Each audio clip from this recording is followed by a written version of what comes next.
Morning, everybody. Cheers.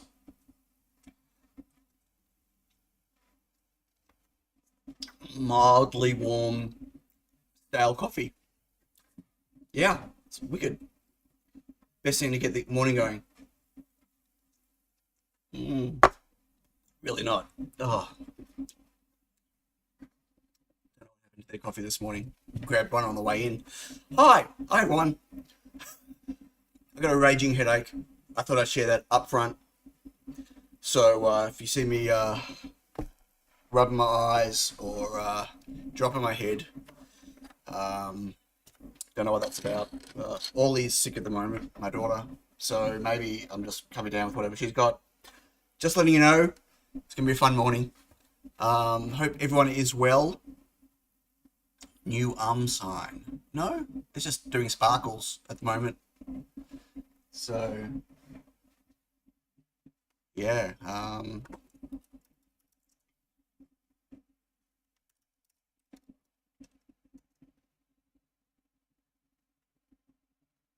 No, same logo.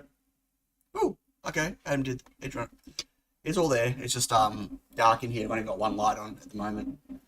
And it's quite dark outside, so the skylights aren't kicking in yet. Like the mic. What? Audio is shaking. I don't know what that means. Hang on. Sorry, I'm just moving the microphone. Bad audio. I'm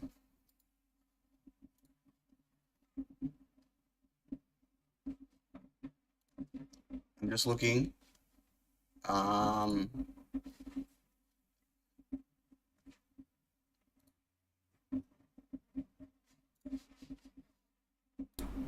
What about now? Is that better?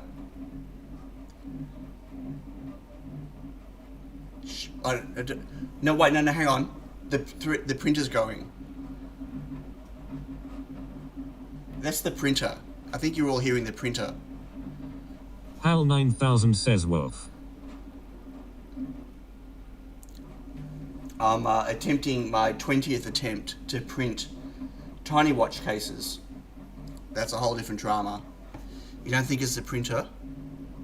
The printer's going back, like it's doing really fast back and forward movements. So you sure it's not the printer?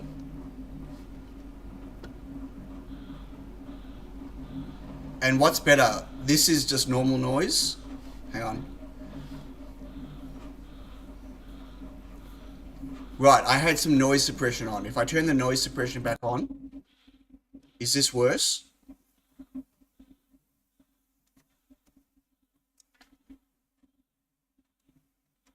Or is this better? Okay, I've turned the suppression back off again. Wait. Mr. Who says it's worse, but Dutch Tourist says there's no more rumble. Okay. Conflicting. Noise suppression is better. Mr. Who says it's worse.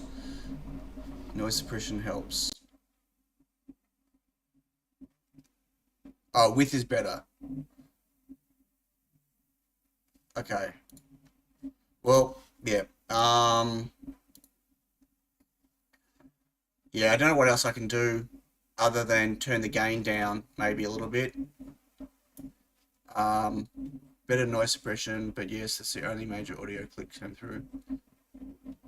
I don't know what the noise is then, because nothing's changed between now and last week. Although I think Michael mentioned to me that there was something last week as well.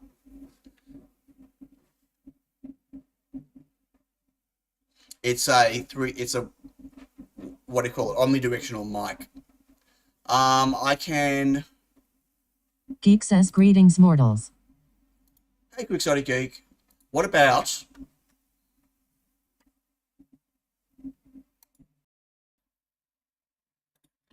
What about if I change my microphone to my...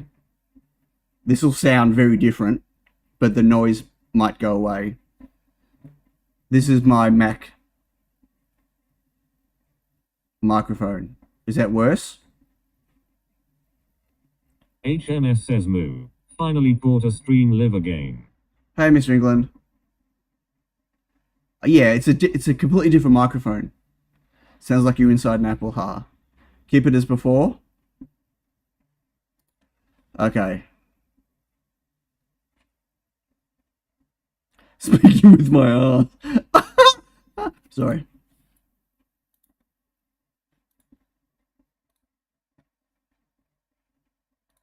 Okay. I'm back on the road. That's funny. That's funny. Okay. Yeah. I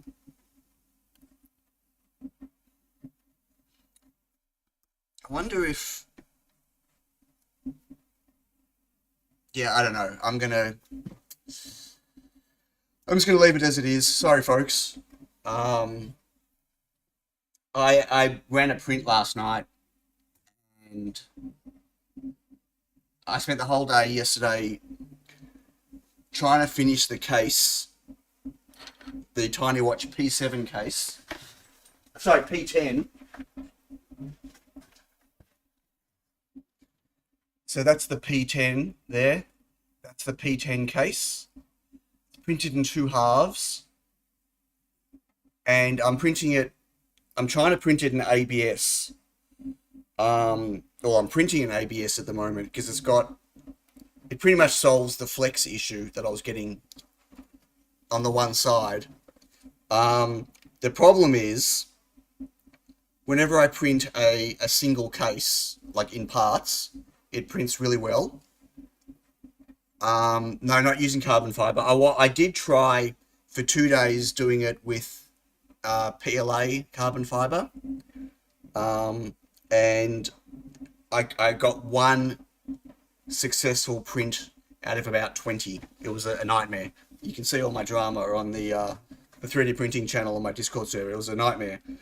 I moved over to ABS, and the problem is, so when I print an individual case in parts, it's fine. And when I print a plate of cases, like, you know, HMS said lots at use once, ISO instead of ABS. yeah, More they stable. all print wrecked. They all have messes around all the curves. They're all, you can't see it. It's black and it's dark. You're not going to be able to see it. Maybe. Oh, you see that? You can see the curve with the highlight. The curve is just printed. Shocking. I don't know why. On all of them, on 2 corners. Yet, if I print it individually, perfectly smooth. I don't know why. That's twice in a row now. So that's twice in a row. The same filament. Like I do a single print, and then I put a whole bunch on a plate, and I print that. So, 3.5 hours for a print, and they're all shit. I wouldn't ship them. So now I'm printing a single again. I just recalibrated my printer. Bamboo Carbon X1C. And I don't know why it's doing it. And it's only on 2 of the corners, but it's the same 2 corners on every case. So apart from the fact that it's a whole bunch of filament down the drain, and hours and hours of printing down the drain, printed by object instead of by layer, that defeats the purpose. The whole point of gang printing them is to print them faster. I guess doing them individually will still give me the same number by the end. Anyway, sounds like overhang gets better. It's laid sooner. But no, it does. Right, but 2 of the corners are fine. There's no seams on them. I've already checked everything. There's no wipe or retraction there. 2 corners print very smooth, and 2 don't. And they're the same height. So it doesn't make any sense. Like, I would expect all of the corners to do that then. Anyway, sorry, been battling with that. Came in this morning expecting some excitement because I've got a lot of people waiting for tiny watches, and I've got a whole bunch built, and I just need cases. And I thought it was solved, and it's not, and it's frustrating. So if this doesn't work, or if I get a similar issue again, I'm going to go back to printing them in PLA. And I might, it makes it harder to assemble the watch, but I might go back to printing them in one bit instead of in two halves. So I have been printing them in two halves, which is why I've had that that flex issue for on the band, but printing them in two halves makes it easier to disassemble and reassemble. I don't have any ASA left here. I'm out, and I'm not convinced that ASA is going to be any better. I've had just as many problems printing with ASA, but yes, I could.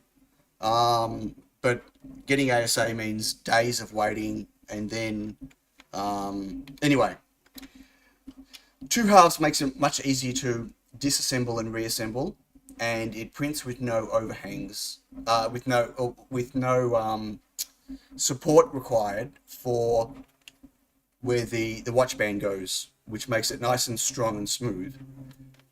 But if I do it in a single, then I need to put support for the where the watch band goes, which leaves the edges problematic.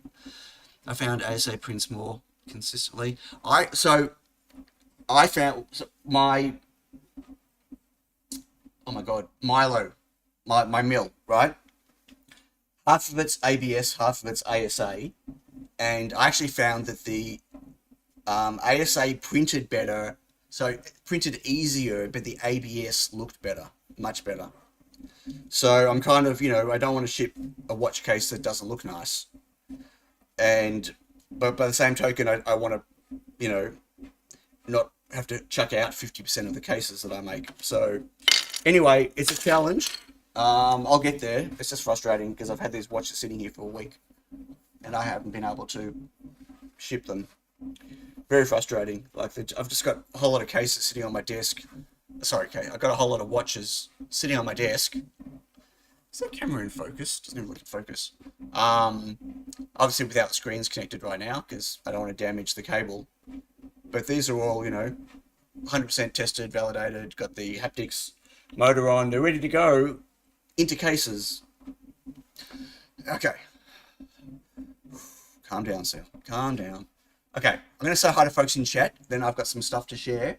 And then we're going to get into some PCB design, which I've been wanting to get this stuff finished for ages. So anyway, Yombo Prime, good morning. Mr. Who, hello. Michael, good morning. John Clayton, hello, John. Mike Kennedy, hello. And Brennan, who should be asleep. It's like almost 3 o'clock in the morning. Crazy, crazy. Thanks for staying up and watching. But really, you should go to sleep. This is going to be a non-event, honestly. Beata, hi. RJ, hello from not 51st state. I don't know, there's pros and cons. And I'm saying, nah, let's not do politics. Dewa in the ghetto, hello. Sean Moto, hi. Jumped backwards. Okay, I'm going to go backwards now. Antonio, hello. Exotic Geek, said hello to already. Hello. Make the watch round, no corners to go right here. Yeah, it's not they're not corners that's the issue, and I don't like round watches. Me personally, I wouldn't wear a round watch, so I don't really want to make one. Martin, hello Martin. Sounds like everything gets better. Oh, that's right. Yep, good comment. I am printing it with that, is it Arachne or whatever it is, mode, because I got some quite thin walls in some sections. Maybe that's causing the issue. I don't know. But I did just recalibrate the printer. So thankfully that finished before the stream started, but that was making a racket for ages. It takes about 40 minutes, 45 minutes. So that's done. Maybe it'll print better now. I don't know. But I was only getting these prints when I was doing the whole sheet. Alex, hello.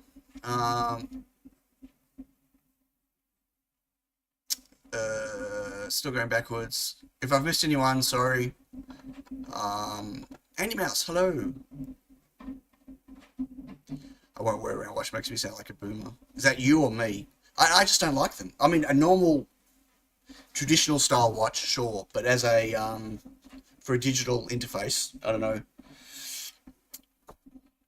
Sorry. I have prejudices towards round watches, and I don't know why. Hello, X Micron. Okay, so, hang on. So last week I built this. Everyone remember? I need to turn another. I'm going to turn another light on, or some lights on.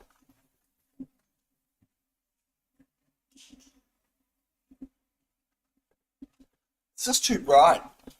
It's just too bright in here now.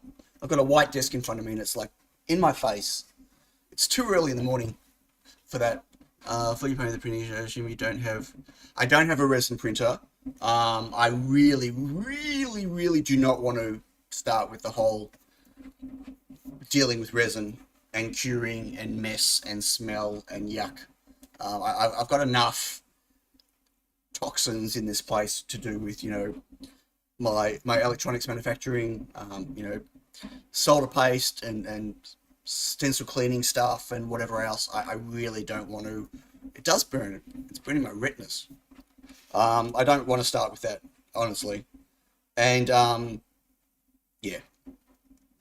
So I built this last week and it didn't work. So some of you that watch will remember that I put the PWM charge pump IC on back to front, like 90 degrees. Yeah. And which obviously didn't work, and then I fixed it, and then that was working, but I wasn't getting a display out of it. We left it on the stream at the time where I didn't have a driver, so I couldn't do anything with it anyway, right? And then I spent the next day and a half, day troubleshooting why I couldn't get anything out of it. I got a display. I got Larry's bit blank. I got his driver set up to use it, and I still couldn't get a display out of it no matter what. And put it on the scope and a whole bunch of stuff. Anyway, it turns out I had destroyed the little inductor that's on here. I wasn't getting the correct PWM. I was getting the right voltage, but I wasn't getting the correct frequency for the PWM out of this thing. So I destroyed the little inductor when I had the charge pump the wrong way around. So I turned that around. I replaced that. I could see in the scope I was getting approximately 1.1 megahertz on the PWM for the screen at 27 volts, which was correct. So that should have been working, but I still had nothing on the screen. And spent ages trying to get that working, was working with Larry, whatever else. And so then Michael came in the next day. So to prove that the screens worked, I have one of the WaveShare boards that you can plug their screens into. And so what would happen is I'd plug the screen into the WaveShare board and then it would work. And then I'd plug I reconfigured my code from this to work on the WaveShare board. Plug the screen in and it would work sometimes and it wouldn't work sometimes. Sometimes I'd plug it in and there'd be no picture. Sometimes I'd plug it in and it would work. And I kept jumping between the different firmware. And sometimes it would, the shipping firmware for the WaveShare would always work. My code would sometimes work, sometimes not. Michael was here, we're scratching our heads trying to work it out. So we sat there and going through the very long set of init commands for the screen to set it all up. And there was one command missing in the list because we were reading them out and checking, like, I was calling them out, Michael was checking them as we were going. There was one command in the init screen thing that was missing, stuck that in, started working.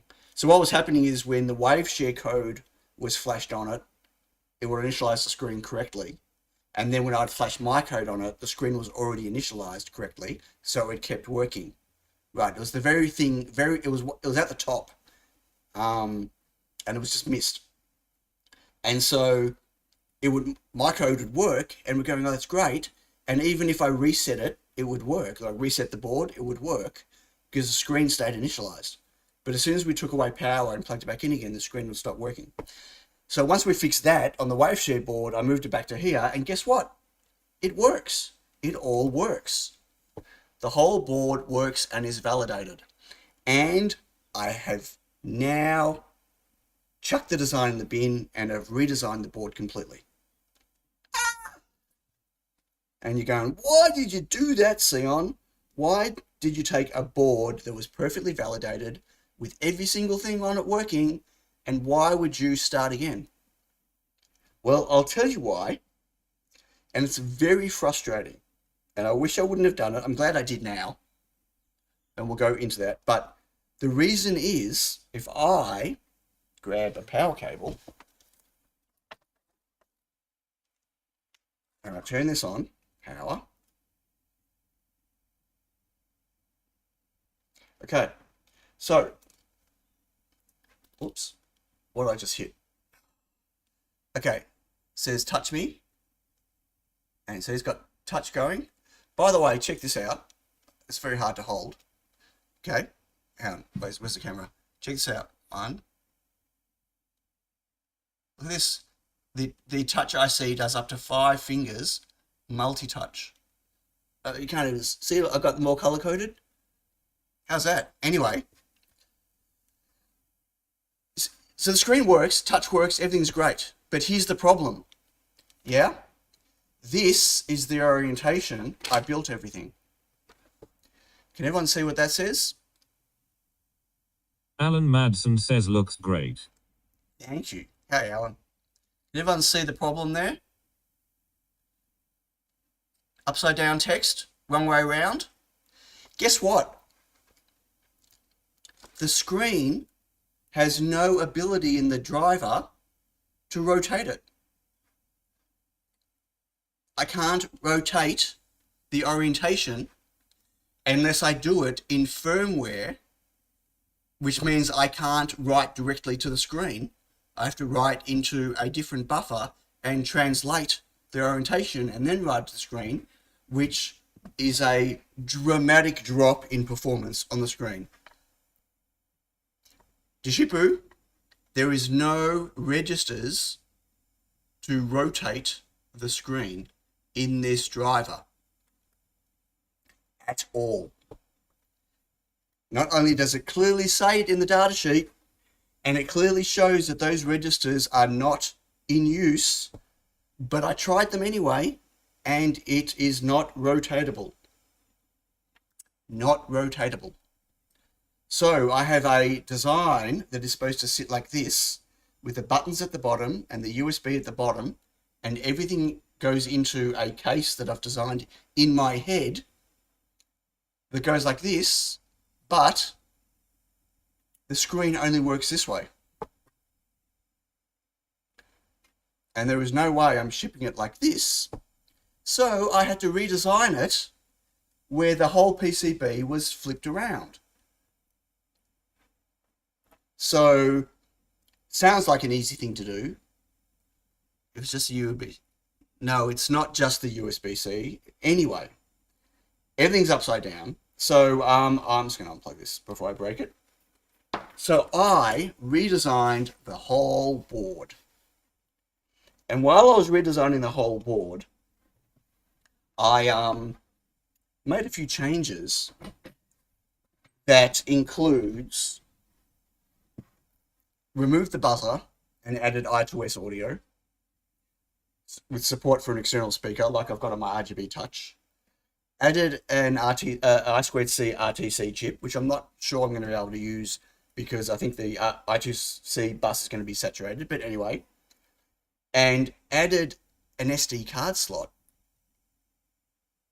Now, those of you that are astute and remember last week, I mentioned that there is an I/O expander on here because I'm completely out of native I/O on the S3 chip. Completely out. So the question is, if I'm completely out of I/O, native I/O, how am I adding I2S audio, which requires native I/O, for how am I adding a micro SD card slot, which requires 4 native I/O for SPI. And obviously I've got an interrupt on the RTC chip, which requires native I/O. How am I doing that? No, I didn't add a second ESP32. Still got the one ESP32, still got the one I/O expander.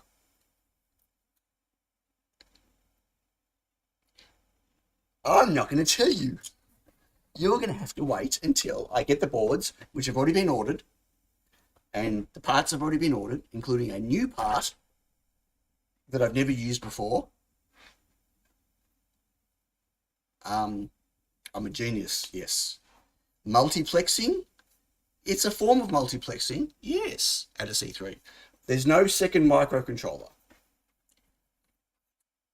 So, and what I've done, I have no idea if it's going to work, but I'm hoping. So the whole board and all the peripherals, everything's been rearranged, relaid out, and the boards have been ordered. And I had a picture. Wait, where did my...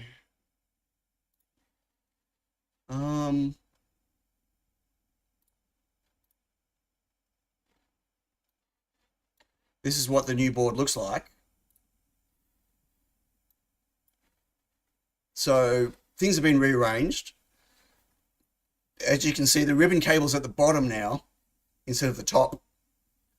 The buttons have been bunched to the side here because I can't put anything here because there's this big whopping ribbon cable, right? And I can't put anything under it, and I can't put buttons like through it. So you can see there's an SD card slot on the left.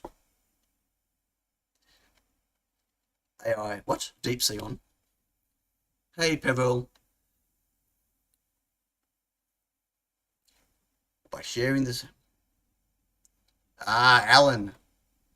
Very good. Alan got it. So this little guy here, this little chip here, is a TI chip, a 1574 MUX. It's a 4 I/O high-speed digital switch. So it's got 4 single throw dual pole digital switches inside. You make a slot for the ribbon cable away from the edge. No, I can't.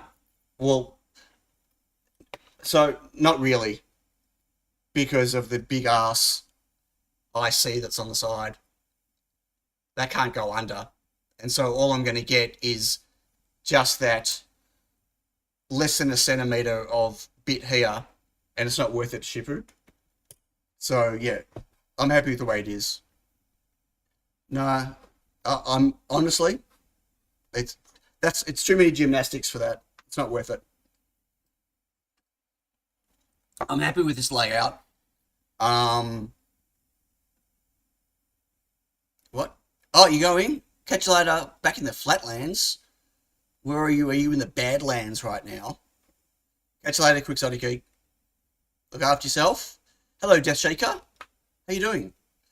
Anyone else that... Oh, Stephen Cogswell. Hello, Stephen. Anyone else that's popped in? Hello.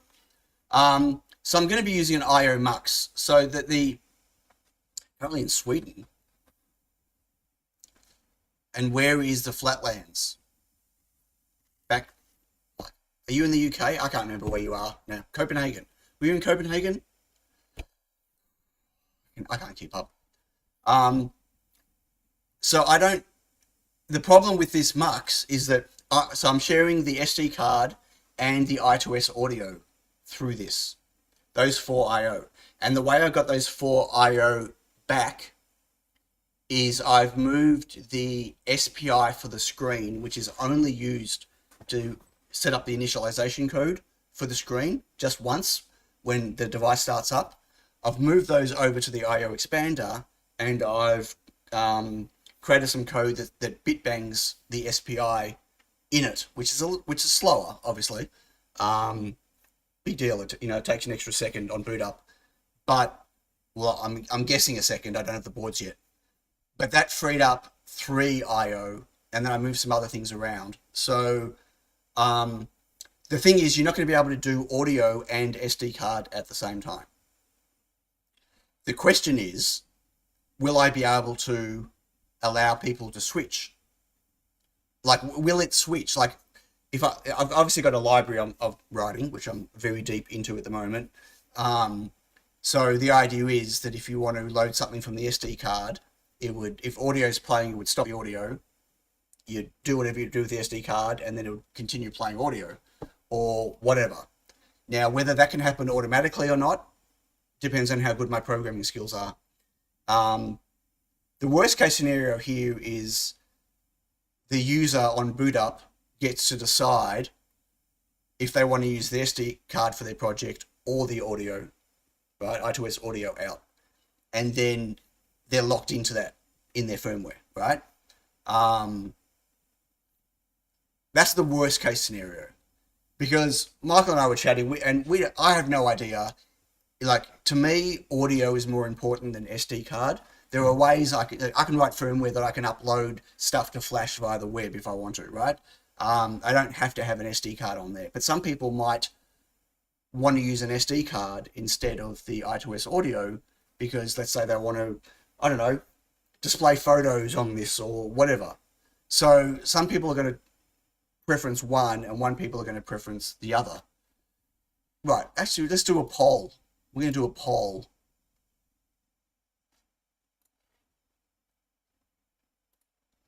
Start a poll. The question is, what is your preference between SD card slot or storage, or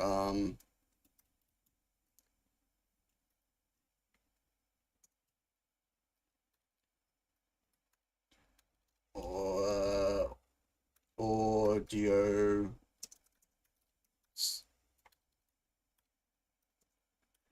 music, etc. Okay. Start a poll. Uh-oh, my chat's disappeared. Oh, we're back. So I'm curious to know, because I don't know. Like, right, so already one for SD card. But me, I'm definitely for storage. For audio. Oh, off it goes.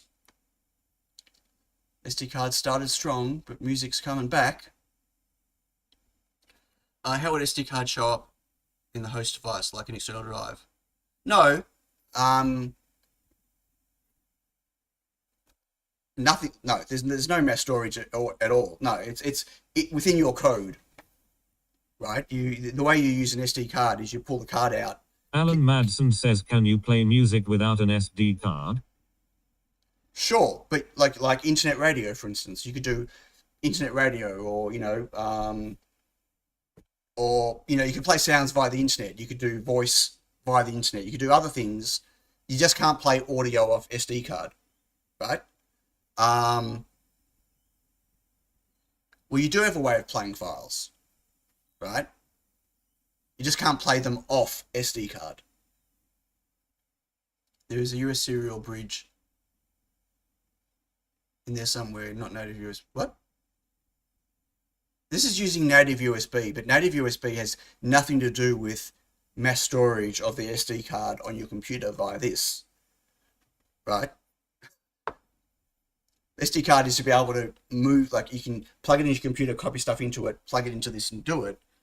Like if someone wants to come up with some way of presenting the SD card slot via mass storage, via firmware on this device, that's fine.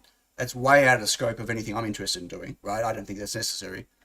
Why did you mix the internet inputs and outputs, not just outputs? What? Allow you to bit bang. I needed I was 4 IO short, and there was nothing else I could share.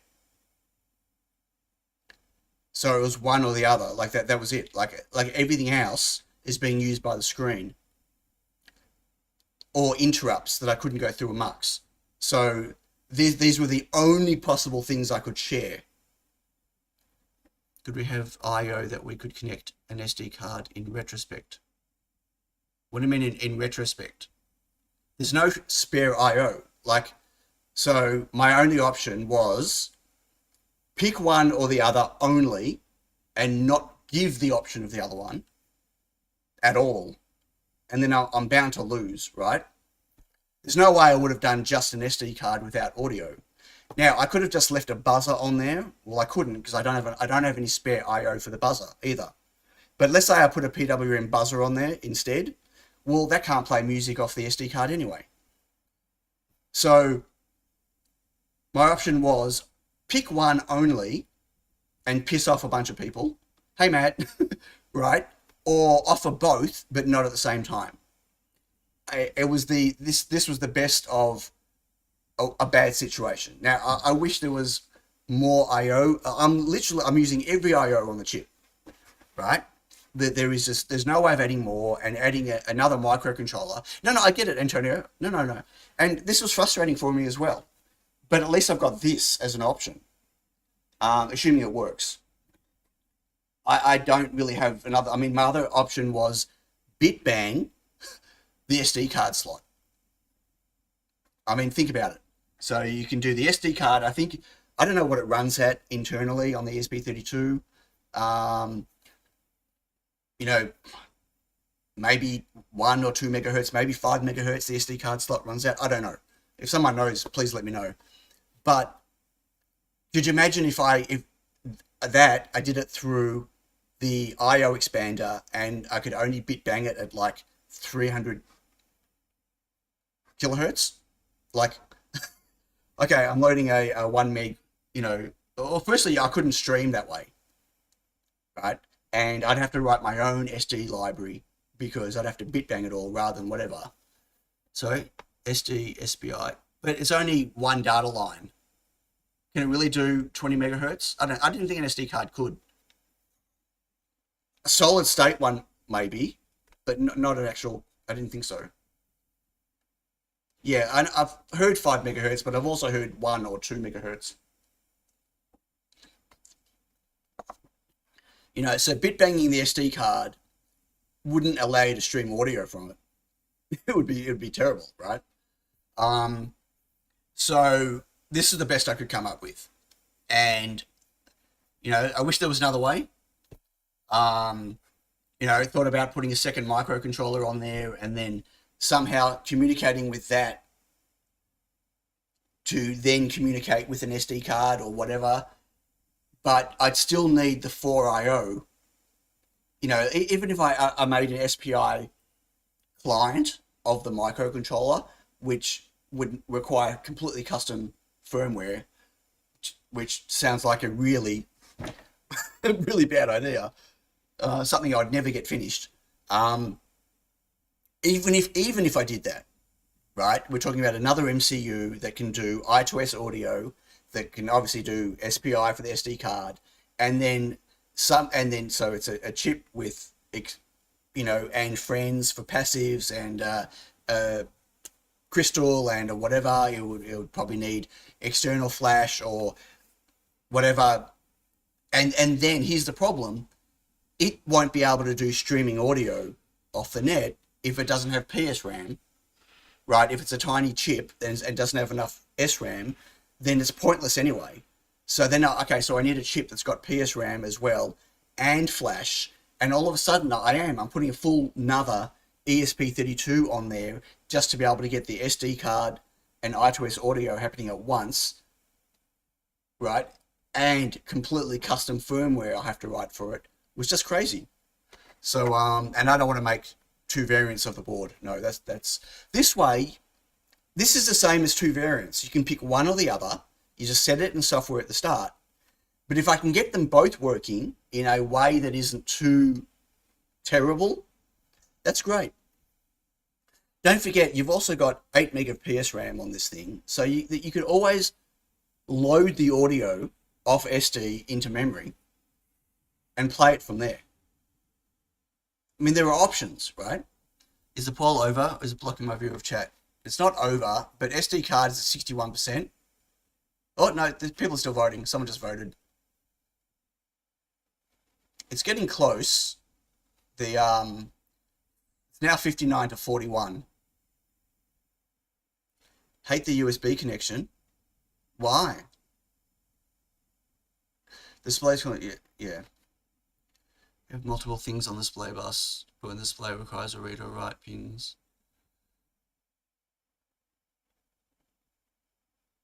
Yeah, no, it's constantly streaming. I can't touch any of the screen. It's all running through the S3 peripheral, RGB peripheral. They're 100% commandeered, can't be touched. So no, that's not an option. Trust. Hey, secret engineer. USB connector guaranteed to break. Put lay flat one. Not guaranteed to break at all. Sorry, I don't know where you got that from. I use vertical on my bling. And it won't break. The whole thing's going to be enclosed in a case with support. And I can't put a horizontal one there because I can't have a cable going down. And it's a vertical by design. But thanks. So it doesn't flatten the back. It takes up too much space at the back. It doesn't take up any space at the back. You haven't seen how this is being put together yet. So you're guesstimating on what the issues are going to be, but this is all being shipped in an enclosure, and yeah. Anyway, like to experiment with using the color lines during the blank periods, but that's right, and that's only going to give me to the blank. It's not like I can stream audio or do SD card read writes or whatever just on the blanking. So anyway, it is what it is. The boards have been ordered. When you connect it with the cable takes up a lot of space at the back. A cable takes up a lot of space anyway, but I don't understand what the issue is. I do snap off, never again. The leverage is just too great. Okay, but again, okay. How about we wait until you see what this is at the end?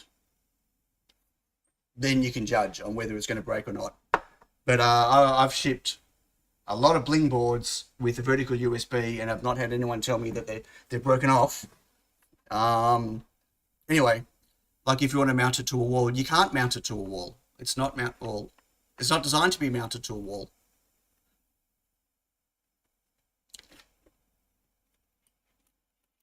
I mean, if you want to, you know, I'm not, okay, I've got a product in mind for this. I'm not selling these boards by themselves. I'm not selling these boards with a screen. I'm selling, this is going to be, I've got a something, I've got, it's an assembled thing I'm making to sell. If you want to pull it apart and make a different case for it, that's fine. But this is not designed to be mounted on the wall. And if it's going to be mounted on the wall, the thing is designed to have a case, the whole thing sitting in a case that, you know, is a centimeter or more thick. What kind of USB link do you have? Could you stream to the USB port? Well, the USB port could be programmed to do stuff, but that again, that's not something I'm going to be providing. I mean, ultimately, it's a microcontroller, and if people want to put their own firmware on, they can. I'm going to be shipping some firmware with it, and then there'll be, obviously, people can change the firmware. It'll be open source. They can develop whatever they want for it, like with my watch. I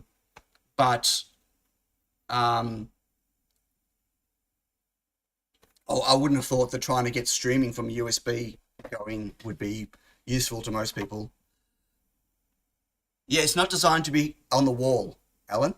Sorry. absolutely not designed to be on the wall. It's designed to sit on the desk, where you can't have a down USB cable, so it's at the back.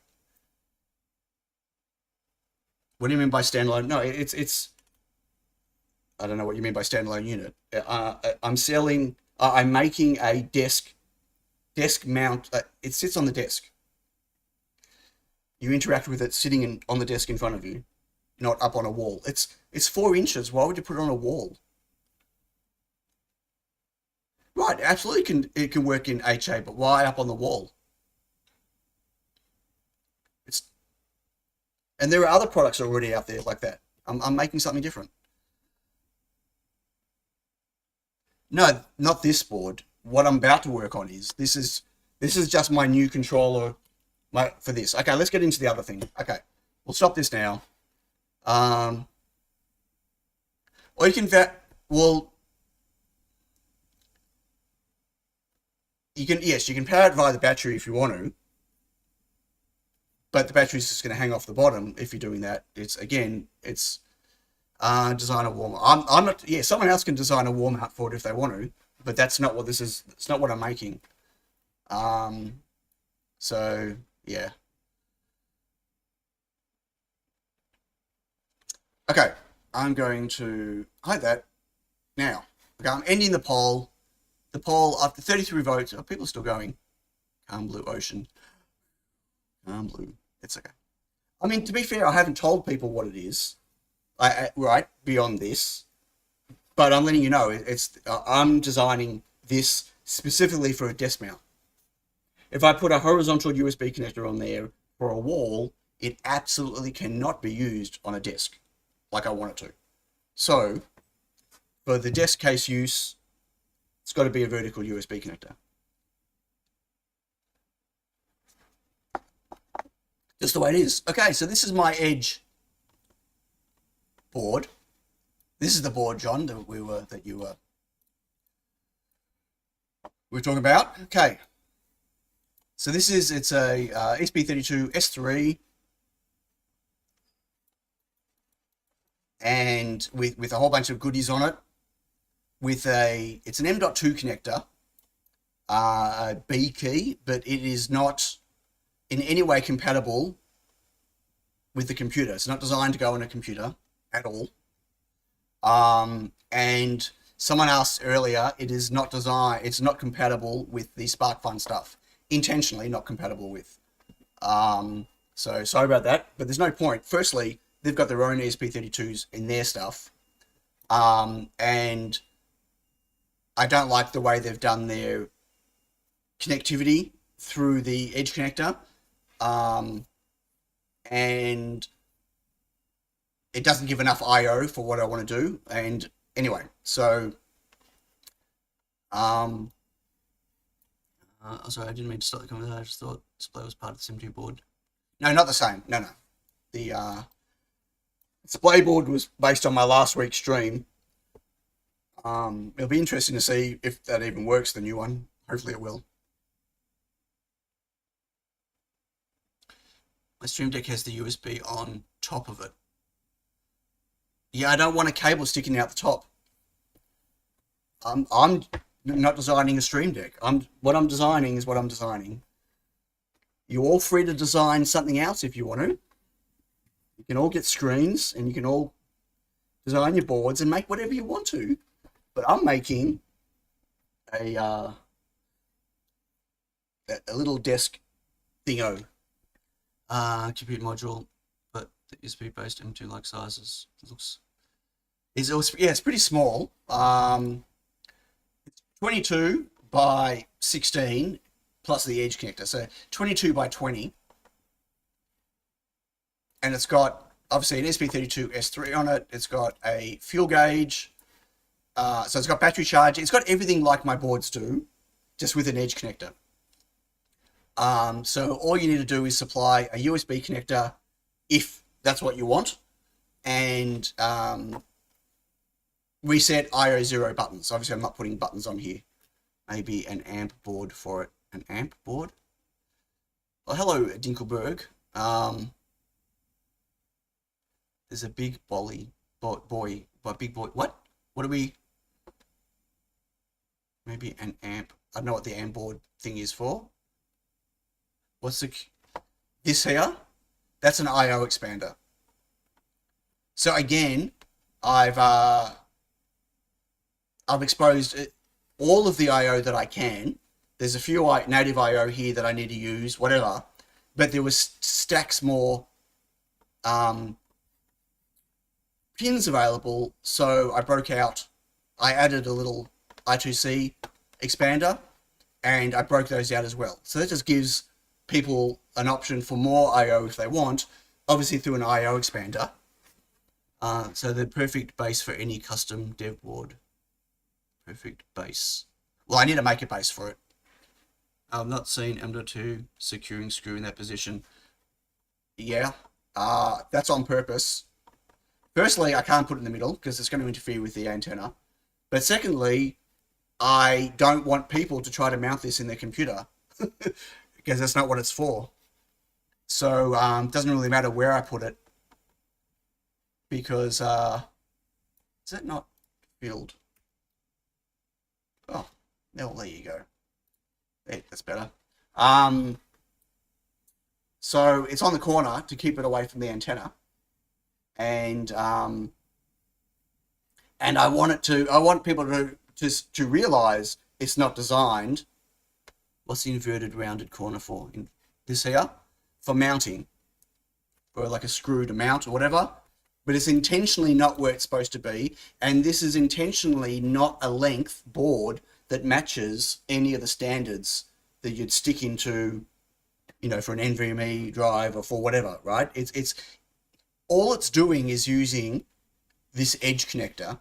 Everything else about it is intentionally not matching any spec, right?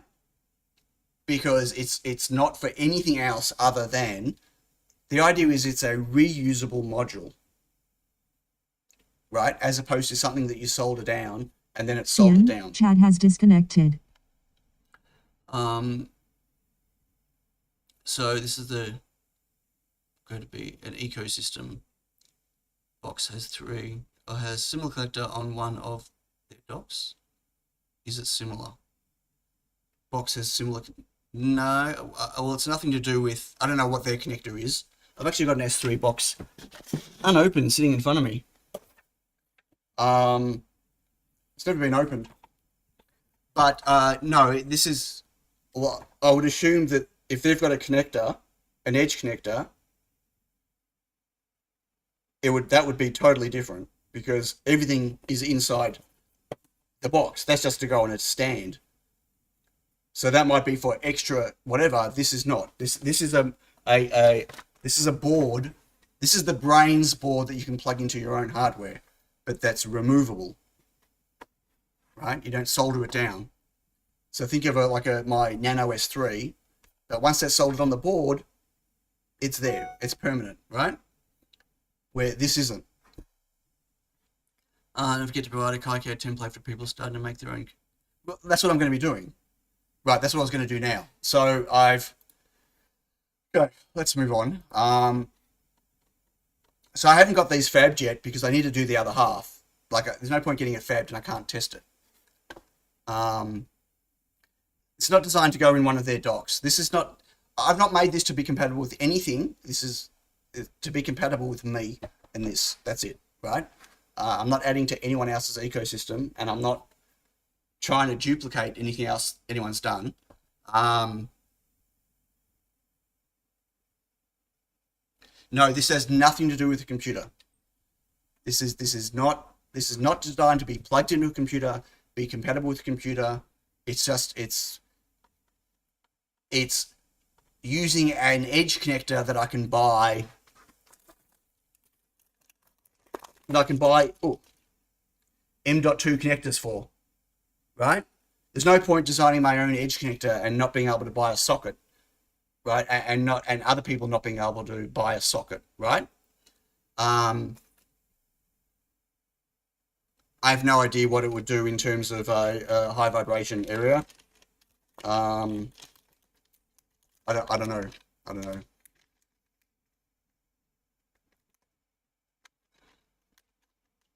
Yeah, this is just, it's a microcontroller. That's it.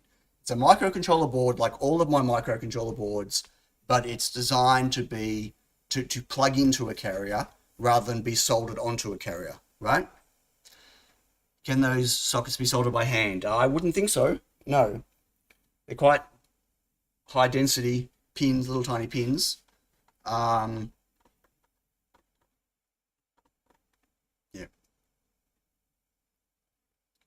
You can get vertical connectors as well. I'm going to be designing for a horizontal. Yeah. So, okay. So what I've done, I'm going to start with my, so this is my Pogo Yo board for my OMG S3. I've renamed it, I've copied the project, I've called it EdgeS3 Carrier. I'm just starting with this because I've already got all the USB stuff and everything on it. So right now I'm just going to build a reference carrier board, right? So I'm going to pull this apart rather than, and add to it rather than start completely from scratch because everything's in here, right? So it's just easier. So I don't need that. It's the Pogos. And I'm going, I'll leave these headers for the moment. I'm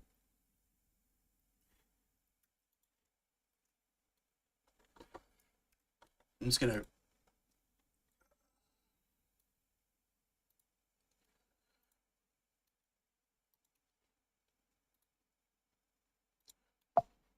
really, I'm just ripping this apart.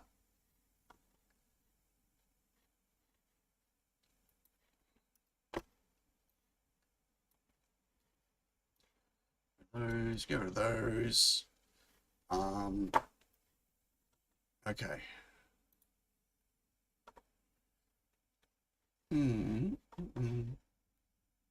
Sorry. Just gonna clean all this up. It shouldn't have even been visible. Grab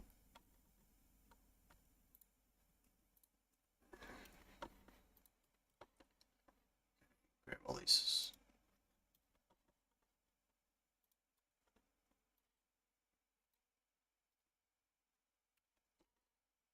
These traces away.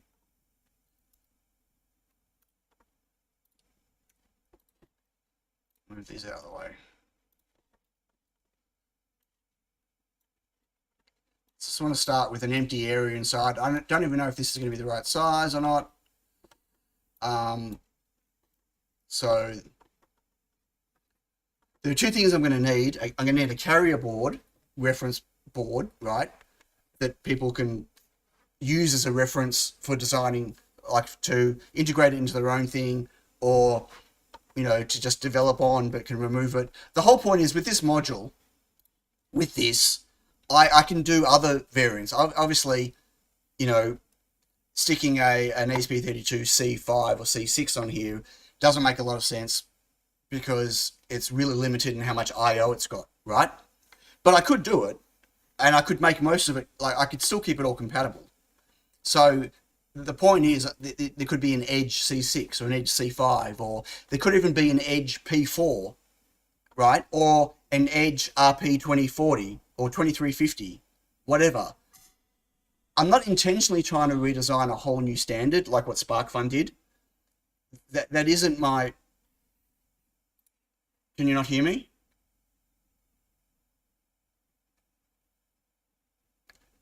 Shipper says audio. Oh, so audio is good. Right. Okay. I'm not... My intent wasn't to design a whole new range of different microcontroller based boards that plug in like what SparkFun did, right? That's not my intent. So I started designing this over a year ago, but I couldn't work out what I wanted to put on it and what I wanted to break out, right? And since then I made my own GS3 and other stuff, and I circled back to this because one of the things that that's an issue with the module, and I've got so many boards here with modules on them that the boards I'm not using them anymore. They were a prototype, whatever else. All the modules are one use only, right? And so for the cost of a module, like for the cost of a Nano S3 or an OMG S3, you stick it on your board, and the cost is sunk into that board, and you can't reuse. You can't decide later, you know what, I'm not using this board anymore. I want to do something else with it. I'm going to just desolder the OMG S3. I mean, you can try, you can, if you're very, very careful, but it's not designed to be reusable. I've always liked the idea of a reusable thing, but not reusable where it's got header pins that you have to solder in and pull out. Header pins aren't high density, right? I wanted something that was more commercial style than sticking I mean, people use my boards in products all the time. Crazy, that they'll solder headers on, and they'll solder my boards on, or they'll solder my board directly to their carrier board via the header pins with solder between them, right? But I always like the idea of doing a reusable module, and I a couple of times looked at doing one that was a SparkFun compatible one, but I really don't like that. I understand why they did the layout the way they did for all the different products they have on it, but for me, it was just like, there's no point in giving someone an S3 module on the board and only giving them half the I/O, and not giving them the rest of the I/O, because there's no way on SparkFun standard to break out the rest of the I/O, right? I just didn't like that. It's like, giving people a hamstrung board. Topic, but the further sure you have a 5-volt pin, I assume that is okay to power it as long as there is no USB plugged in. No, you can plug 5 volts and USB at the same time. There is a backfeed diode. Just careful when you do that. Don't short the 5-volt pin with ground, right? It'll pop the diode pretty quick. But yes, all my boards have got backfeed on there, so you can have both at the same time. So you can be powered off 5 volts for your project, and you can plug in USB if you want to get serial out. Yeah, and you absolutely cannot be higher than 5 volts. Yeah. Oh, I think maximum 5.5, but keep it at 5.2 or 5 if you can. But prototyping this makes a lot of sense, saves a good €2 to €5 per try. Yeah, like it's the last thing you want to do is you make a prototype design, you stick a Nano S3 on there, and then you realize that there's a problem with your design, right? But you didn't know until the Nano was on there, and then you got to use another Nano on the next prototype, right? With this, you wouldn't need to. Anyway, so that's the point of this. And as I said, I'm not specifically looking at oh my god. I wasn't specifically looking at making a range of them, but I could. If this turns out okay, I could. Okay, so I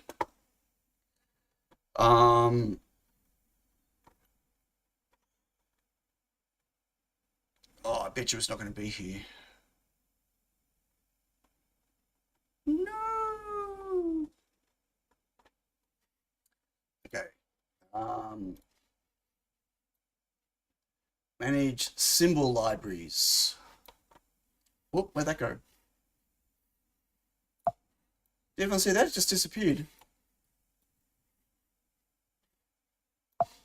It disappeared, but I can't do anything now. That was weird. Try that again. Manage symbol libraries. Look at that. I move it and it disappears. But you can hear this? It's got focus. Where is it? But it's not there. What the?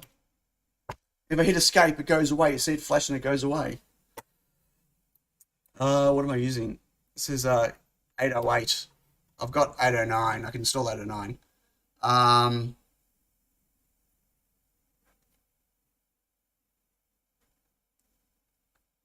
When like I said, I'm designing a carrier board.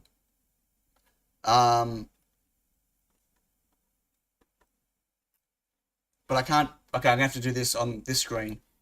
Sorry, I don't know why this is doing this. I'm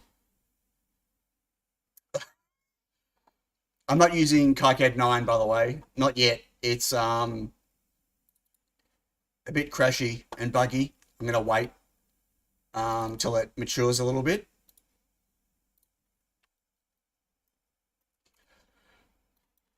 I'm just trying to add a connector. This is annoying. Sorry. I'm adding a symbol to the symbol library. But it's not letting me do it on my other screen.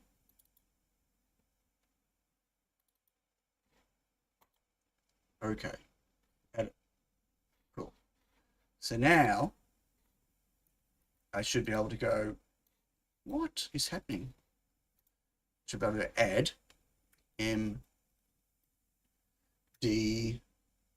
Here it is. So this is the connector for that M.2. So the one I'm using, it's an Amphenol MDD2. I mean, this is, you can use any B key connector, whether it's horizontal, vertical, whether it's a slide-in horizontal or one of those ones, angle ones that you put down. There's all different types, but it's a B key.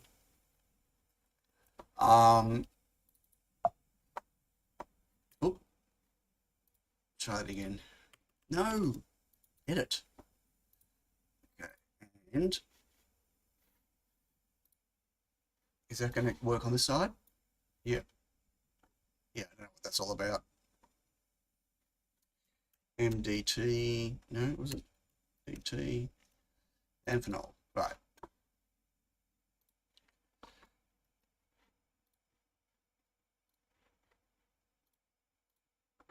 So that's the connector. So it'll fit that way. Interesting. Although I don't know which way is the front entry. We'll find out in a moment. I'm going to add the 3D model for it. I've got a model, and that'll help. It will help.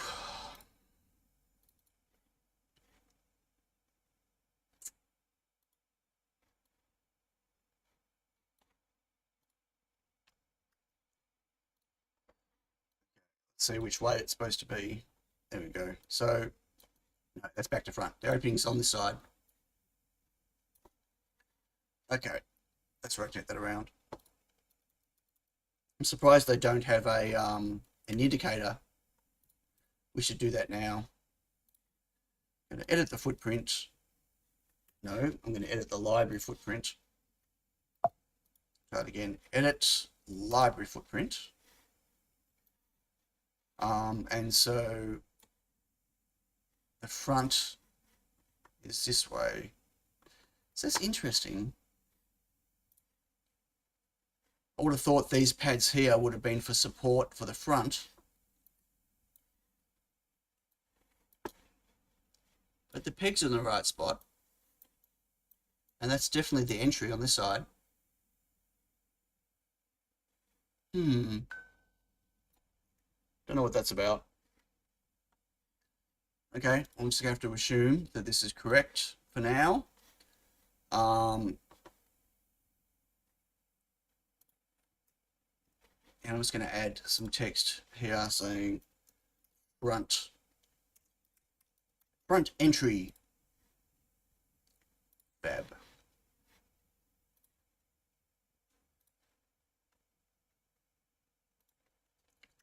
Save that. Now I'm just going to update. Really? Update. Okay, front entry. Good. So, not visible. And should center it. It's 26, this would be 13. Oh, it was close. 13. So that is the connector. Now, obviously, am I going to...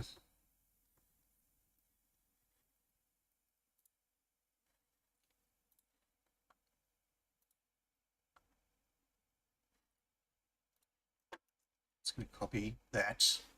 I'm copying the... So I got a footprint for this. It's an out... The footprint for the... I'll show... This is just an empty thing, right? So, it's just like a normal footprint. I'm going to paste it in here.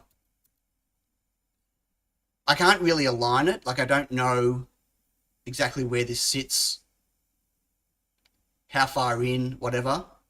So that's going to be an interesting challenge. It's not like if I go to the viewer, see, that just cuts that out because it's edge. I can, if I edit it, like in the 3D viewer, I can't add two PCBs, right, and have one sitting another one.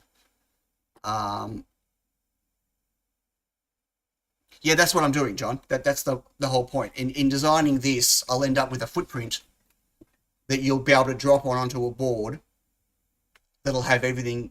Yeah, that'll have that connector with all of the everything you need to be able to then put that into your thing. Edge. Okay, so I grab all that and I make it all. I'll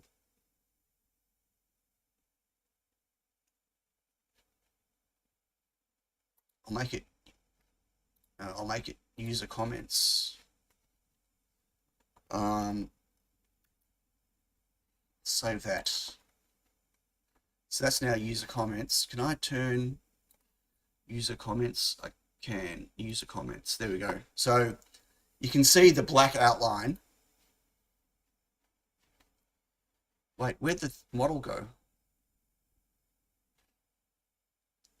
Oh, I updated from library and I didn't re-add the 3D model. Sorry.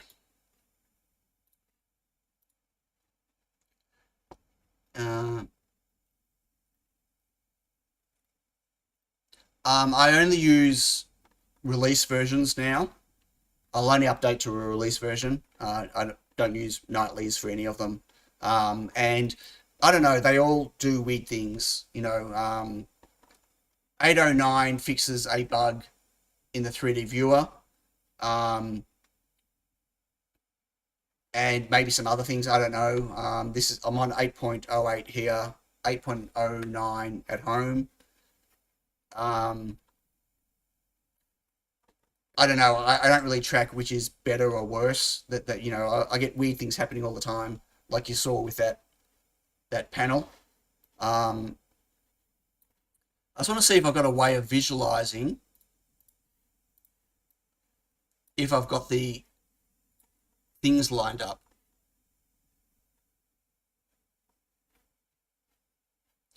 I mean, I can't really tell because the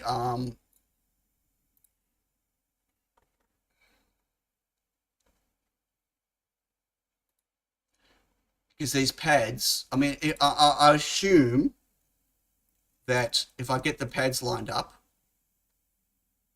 red to red, blue to blue, well, that actually have to be blue to red.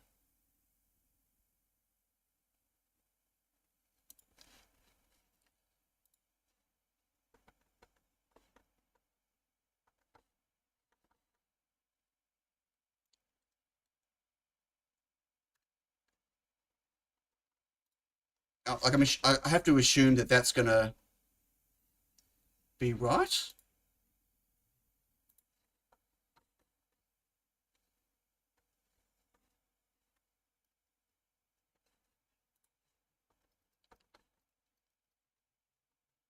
I don't know.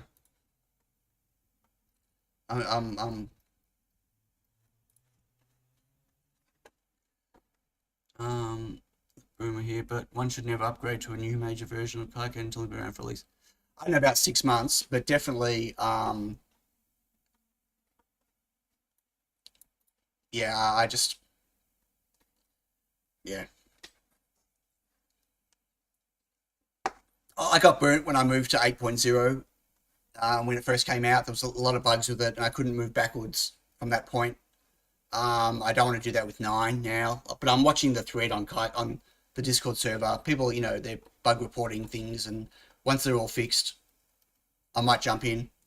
There's nothing specifically in 9 I need, so there's a few things I'd like, but nothing I need. I think that might be the correct spot. I don't know if it's going to be in far enough or not. All I'm trying to work out right now is roughly where I need to put a hole here.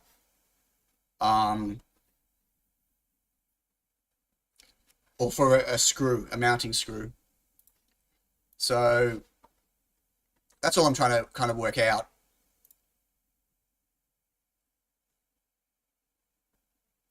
I'm assuming it'll be a M2.5-ish, something like that. I don't know. That could be a problem. Anyway, how to send this to PCB over the drill hole for the matching mounting screw. Wondering how to send this to PCB way. I don't understand what you mean, John. Why do I need to send it to PCB way? Okay, let's get this. Let's get back to here. So,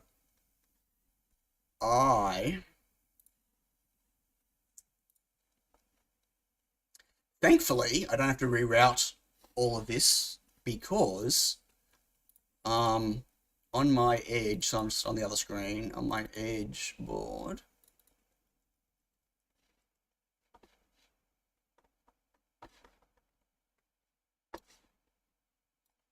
copy.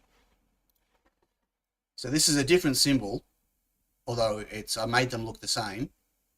And this says it's an E key, but it's not. E key, maybe. I didn't know what key it was when I originally did this, but it turns out it's a B key. Send my own board that uses... Right, but there'll be a footprint. I'll provide a KiCad footprint that you drop onto your board, and it'll have the mounting hole spot and the edge connect, everything. You just drop the footprint in, and that's it. Like, you don't need to work all that stuff out, and they won't be able to help you because it's not a standard design. Like, as I said, it's a different length, it's a different position. I have here somewhere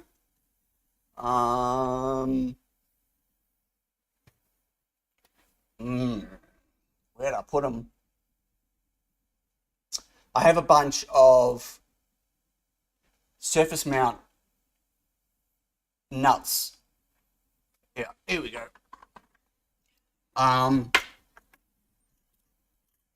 These are probably the wrong size, but this is what you use.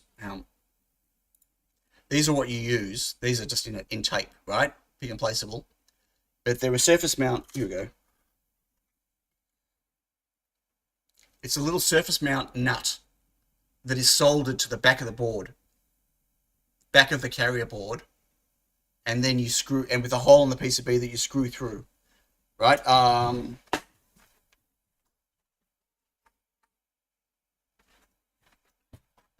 is this even on? Wait, I might be able to. Okay, my desk is a mess.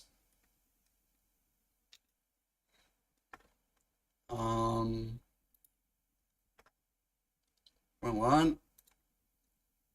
Not focused.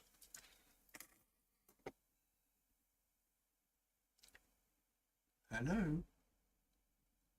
Okay, so it's a Raspberry Pi. Here is an SD card slot, right? So if I unscrew this, can I get closer? No. Okay, well, a bit closer. If I unscrew this, take this out, right? That is not a B key, because that's 4 pins and 4 pins, where mine's 5 and 6. Actually, that's 5 and 4. Mine is 5 and 6. It's a different, I don't know what this is, but it's not B. Oh, hang on. It's an M key. It says it right there, upside down. Anyway, so you can see here, they look like nuts, right? That are in the board, but they're actually these things, right? A different size, that are soldered from the back. So if you look underneath, can you see? I don't know if you'll be able to see in here. See, underneath there's a nut in there. You can just see the bottom of it. Just through this gap here, you can see the bottom of it. So that's what you do. This gets soldered to the carrier board if you want to screw it down, right? And then this gets attached from the other side, except that's the wrong size. That's fine. And that's how the board gets kept down. So my board is not, so these are the standard formats, standard sizes, 22 wide by 30, 22 wide by 24, by 42. These are all standard lengths and stuff. But I'm intentionally not doing that. And then you can see here that there's a groove in the screw, just there, and you get that. That's the screw. You put that into this section here. Okay, doing it on camera is a pain. Right, and you screw it down. That's how it's supposed to work for full compatibility, right? I don't know what I'm going to do. You can also get something where they can just be clicked in. I don't know what they are called though. Right, you can do that as well. So I'm not sure which way I'm going to go with that. Right now, I just want to get a PCB going so I can have something I can plug it into to test it. Hey, Christian. Hills at the clouds. What? Okay, so back to here. So this is the pin out. So all the power is on the 5 and the 6 side. So you got the whole side here. I mean, this is flipped. X. There we go. So that's matching. So this side here is all ground. There are some extra grounds further out. And then this side here is all power. So you've got, so you can only do 500 milliamps through a pin on these connectors, which I know sounds like a lot, whatever. But I've got 2 for USB, 2 for battery, and 2 for 3.3 volts. And then I've got a whole bunch of stuff broken out. So I've got 3.3 enable pin, reset, then IO 46, 45, that's 40, 44 and 43. Yep. And there's a reason why they're separate. You'll see in a moment. Some extra grounds, and then I've got, these are all the IO expanders. So it's an 8-port IO expander. So they're all broken out. And then obviously try to keep things in order if I can, grouped nicely. D plus D minus separated by ground as well. I might do these all as ground. I don't know. And then IO 0 up. So 20 is not being used. And then for now, these are not being used. I'll just mark these as not used. Right. And so I'm going to this. I'm just curious. Are they the same width? Well, they are. Bingo. I'm going to delete this because that's the one for the EdgeS3. Right. Yep. And I'm going to put that there. And now, if I tell it to update, we have all of the IO broken out. No, we don't. Oh my God, there. Right, no. That's interesting. How does that work? Right, they're not even...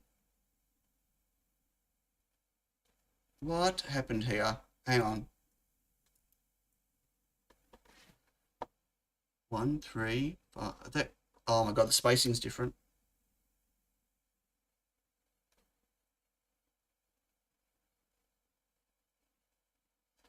Yeah, the spacing's different. Let me just fix that. It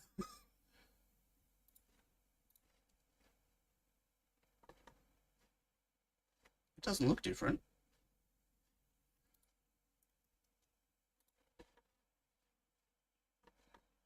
Hey, Mad Techie. So they have to come down. Edit symbol.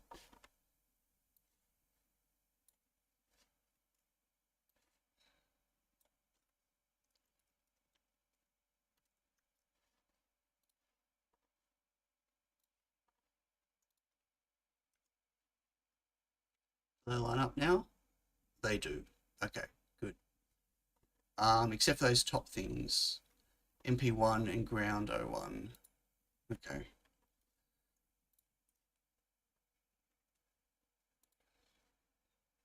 No.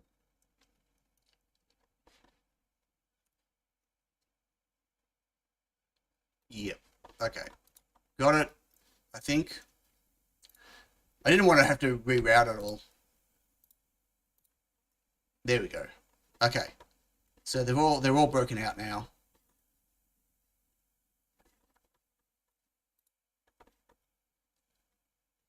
So if I can't hide this, can I?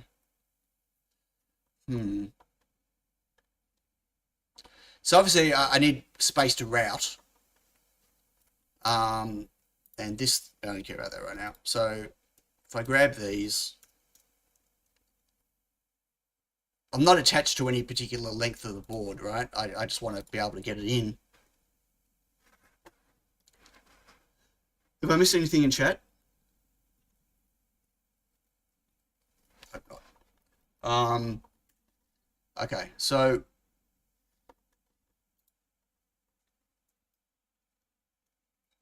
wish I could hide. It's actually, this is EdgeS3. So you get like not in schematic, exclude from positions files, exclude from whatever materials, do not populate. Why can't I hide a footprint? Because it's just in the way right now. Whatever. Okay, I'm going to move it out of the way. So,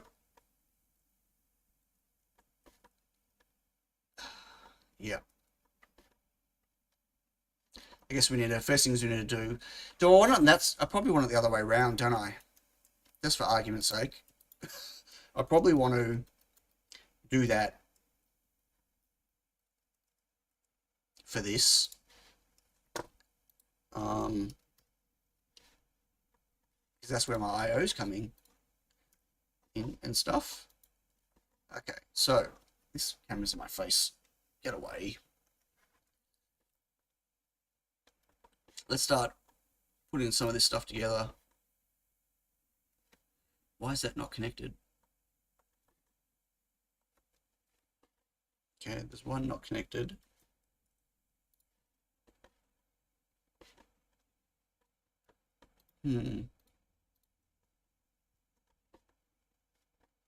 Must have been a different height as well. Okay. Update. Cool, USB. And that's reset, which is there. I don't really care. Like, I'm not attached to where anything is right now, but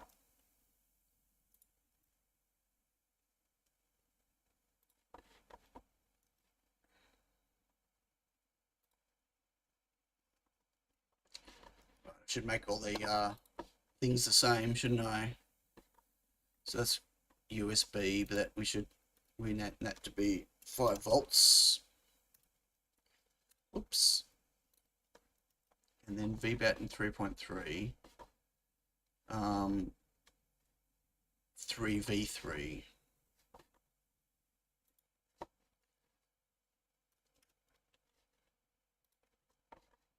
don't have a battery connector on here, this board, but I should add one. So I'll look at doing that as well. Okay.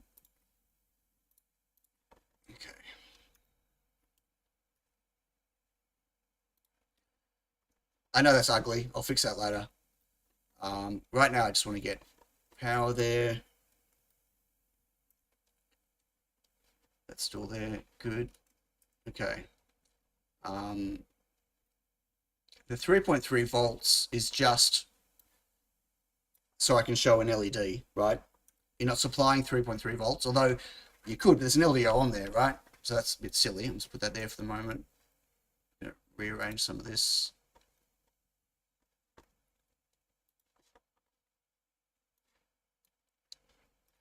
So on my RMG carrier board, I've got it just so I can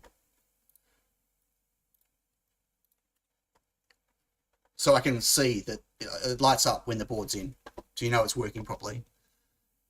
Maybe the footprint would just describe the hole in the M.2 B key connector placement. No, it should have the hole. Well, I don't know. Yeah, I don't know. Maybe. Yeah, D plus and D minus are over here. D plus is on top. Of course it is.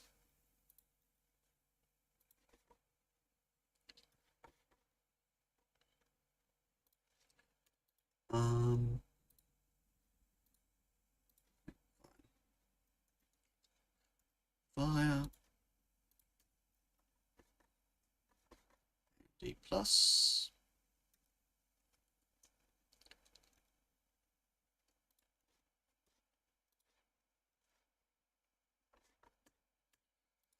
Go away. Go away.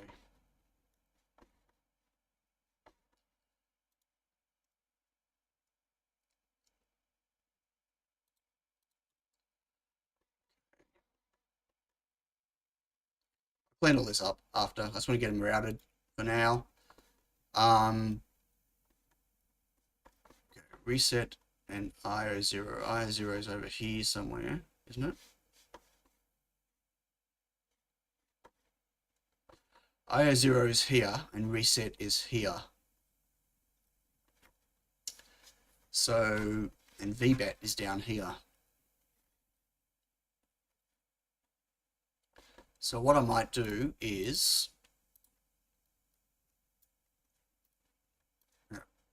rotate that. Really? Why did them not end up in the same spot? Look at that. It's offset. It should be rotating from the center.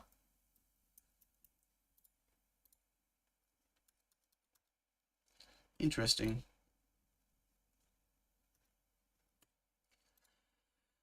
Okay. Because of the trace, it rotated offset. And I'm going to put reset over here.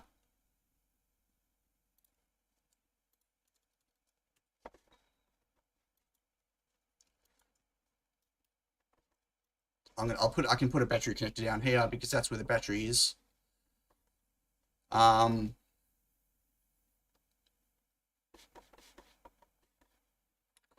so reset.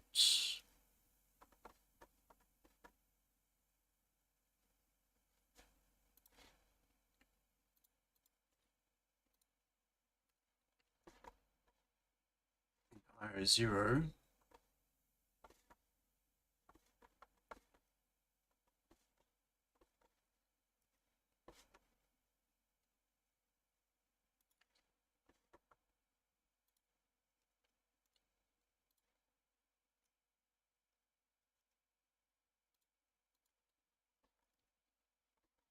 Okay.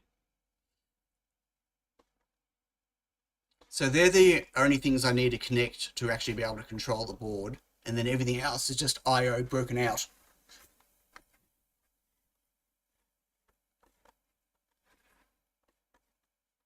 So obviously there's no room to stick headers on here unless I make the board wider.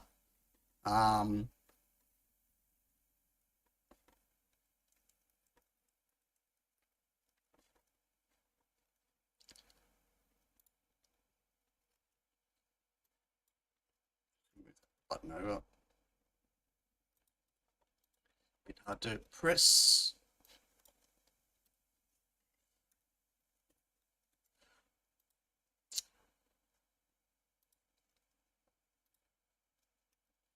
This is weird. I've done something with my so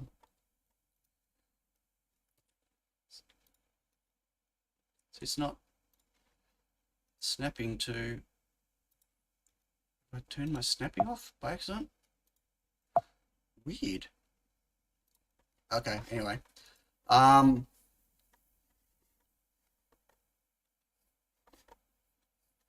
Did anyone try KiCad? Not yet. No, as I said, I haven't. See, something weird's happening with the. Obviously, these aren't. The spacing here is not going to be.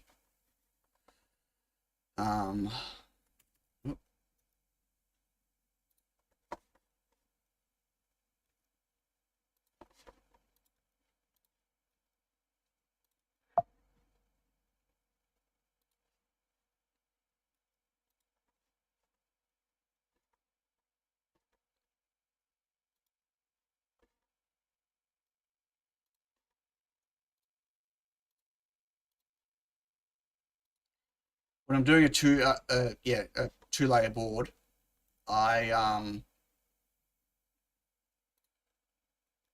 try to put ground in and around the D plus and D minus.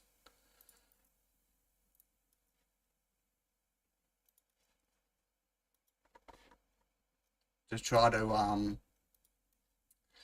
it's not really isolating it's just to help with potential noise or whatever. On a 4-layer board, it's not really a problem, but because there's mixed signal around the place.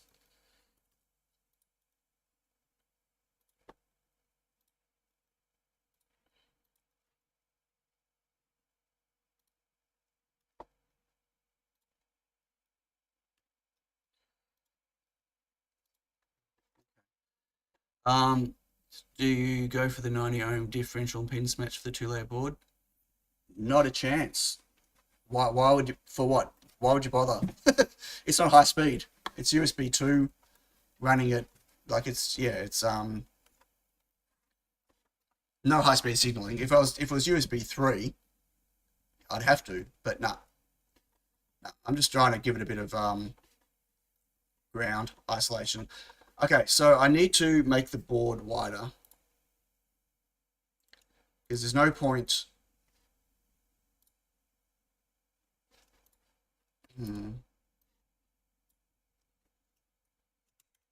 Shift M for move.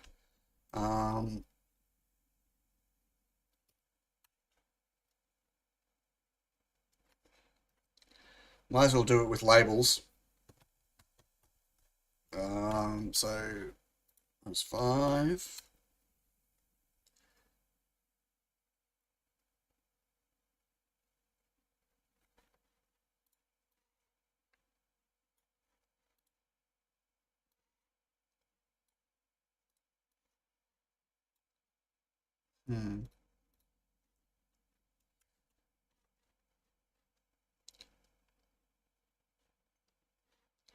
Yeah, so USB runs here at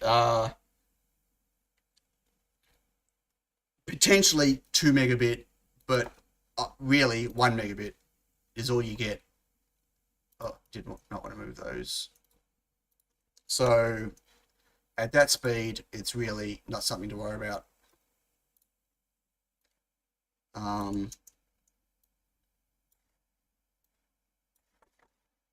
Yeah, I used to length match them, but even that, like, it needs to be out so much to cause a problem.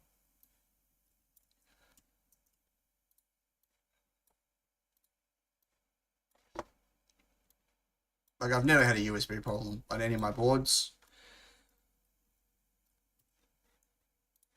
Okay, so I don't know how many I/O I need. So what is that? That's a, oh my god.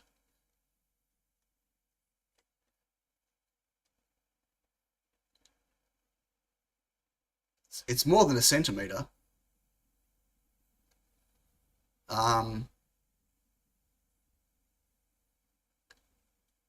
Like 2.4 gigahertz is like 5 millimeters. So I would assume 12 megahertz is considerably longer. But anyway, how many pins is that? 14. So how many do I need? Let's count. So how many? So I've got 1, 2, 3, 4, 5, 6, 7, 8, 9, 10, 11, 12, 13, 14, 15, 16, 17, 18, 19, 20, 21, 22, 26, 27, 28, 29, 30, 31, 32, 33, 34, 35, 36, 37, 38. That's with lots of grounds though. 38, 39, 40, 41, 41, 41. Jesus. But no, I didn't count the grounds. 41. I don't have any, I need 20 pin headers. That's not good. I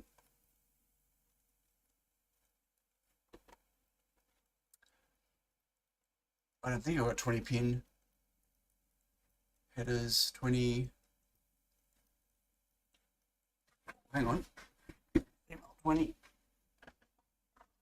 Ooh. Look at that. 20 pin female. I do. Okay. Good. So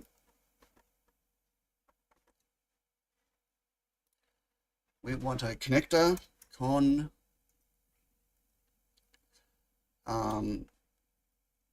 20, no, 01 20 socket. And I need 2 of those. I don't know where. I'm just going to put 1 there and 1 there for now. They can go. And then these, the new selection on these are really bad. Like, to know where to select it. Anyway, header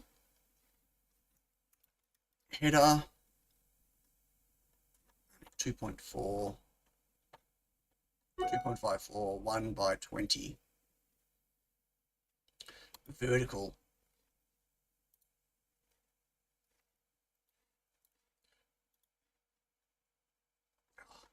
USB is terrible. The naming.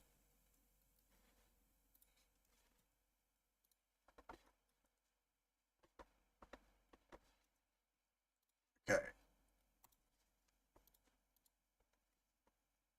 Wait, why is there only 1? Oh, they didn't. J4, J5. Why is it not?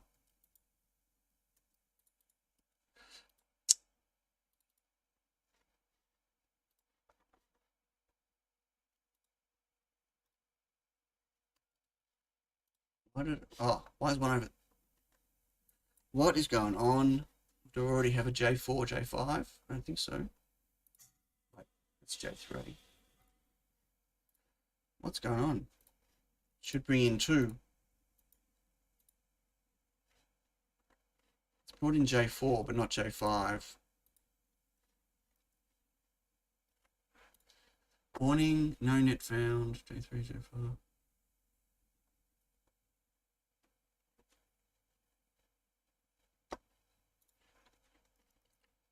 Why is it not bringing J5 in?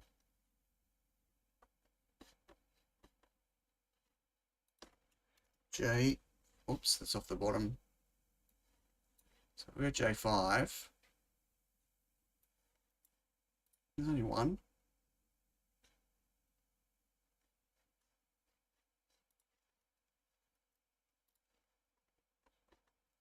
Oh, what does that think? Oh, because of this. Right, it thinks that is J5. No, that's not. Oh, no. Oh, well. I've lost the connection on that now. I'll fix that later. That's what you get when you copy and paste a footprint in when you're not supposed to.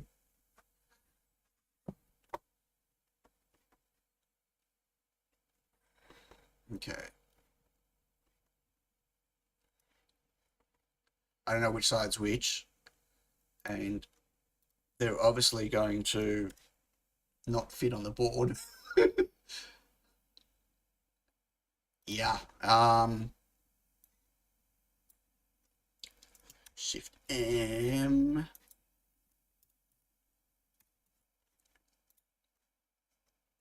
No, more. 8. Yeah, okay. That'll do for now.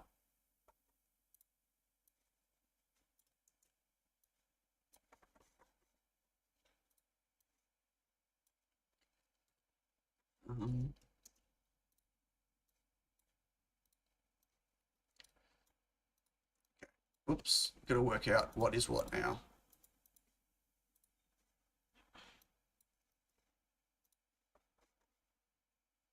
Okay, so, I mean, it would make sense to route to each side, but I don't think I'm gonna have enough. Let's find out.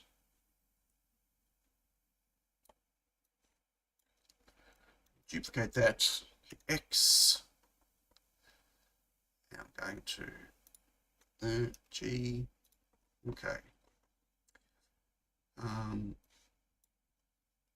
Duplicate X, just flips them so I can attach them from the other side. Okay, so that's that whole header. Interesting. Except have I got it on the right side?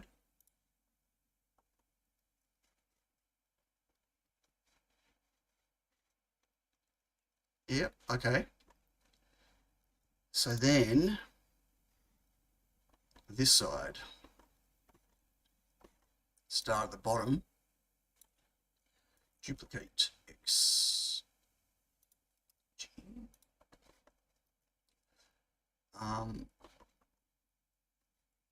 And I haven't put, need to put ground. Separate those and then DX. I don't know if I'm going to have enough pins. Not really.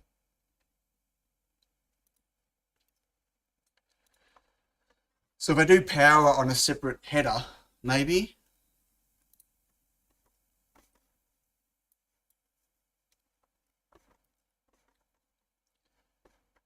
If I break out power 5 volt VBAT 3.3 on another header,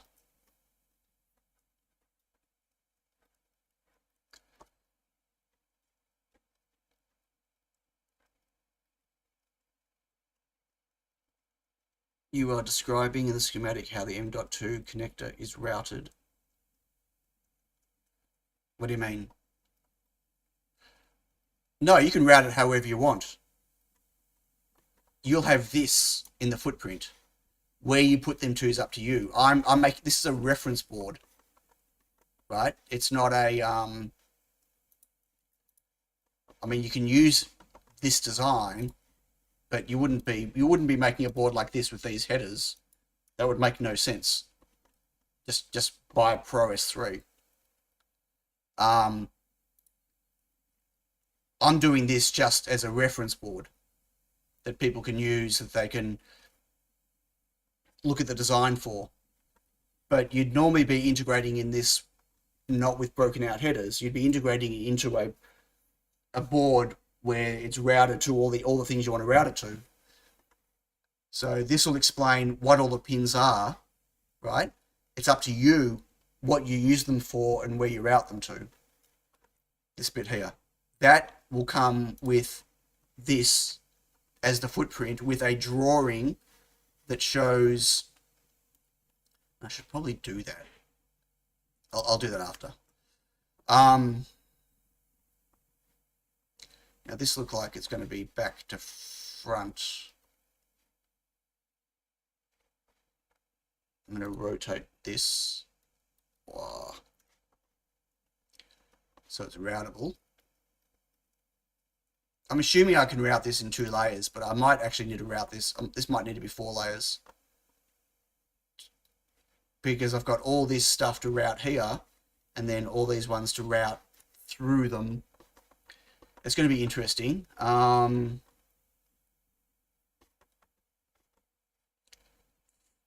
For instance,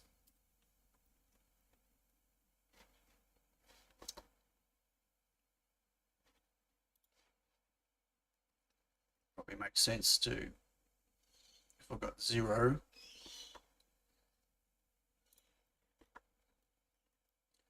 I've got 0 routed out, but it actually might be better.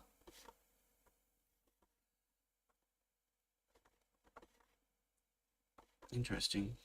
When it was reset, all over there. Yeah. God, it's gonna be a pain.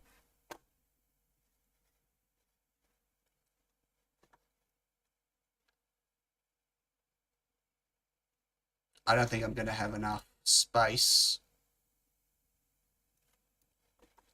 to route this.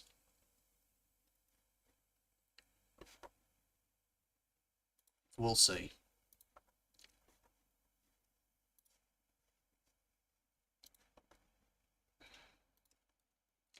It's going to be a lot of pushing and shoving because I need to be able to get all this in. You'll see. I already know what I'm facing here, having done these things many times before.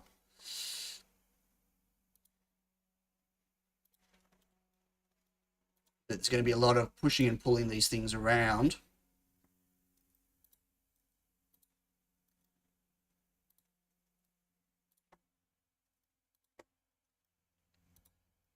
To make enough space to get them all through. Alan Madsen says yes, free pizza time. Did you make me pizza? Am I getting free pizza? What's on your pizza this time, Alan? See, I'm out of space already.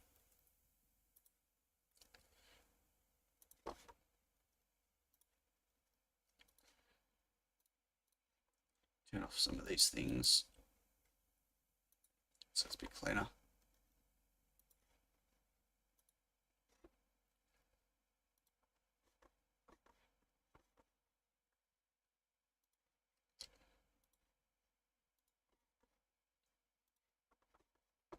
I know I've got the other layer, but so the intent is to see how much I can route without jumping layers first, right?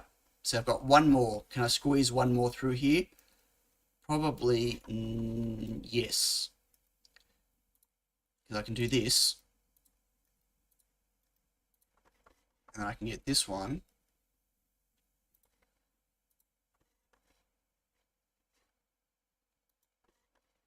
To there, right? Now, it'd be ideal if I could get this one as well, and I don't have to go up.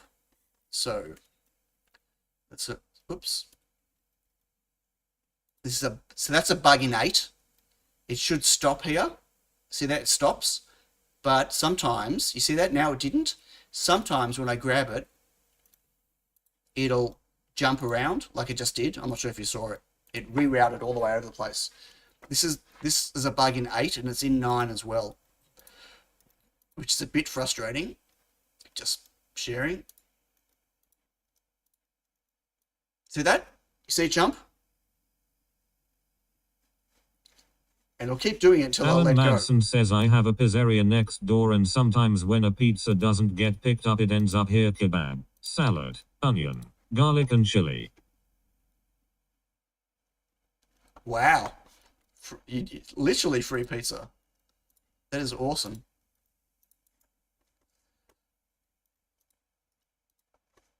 I can't squeeze through there, but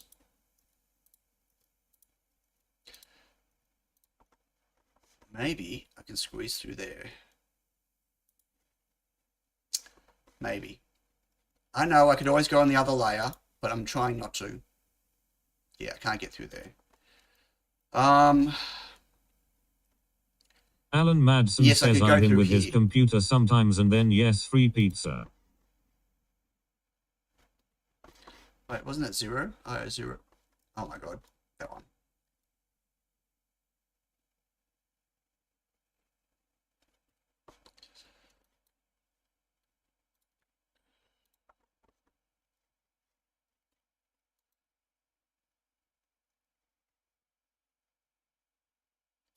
I'll fix that in a moment.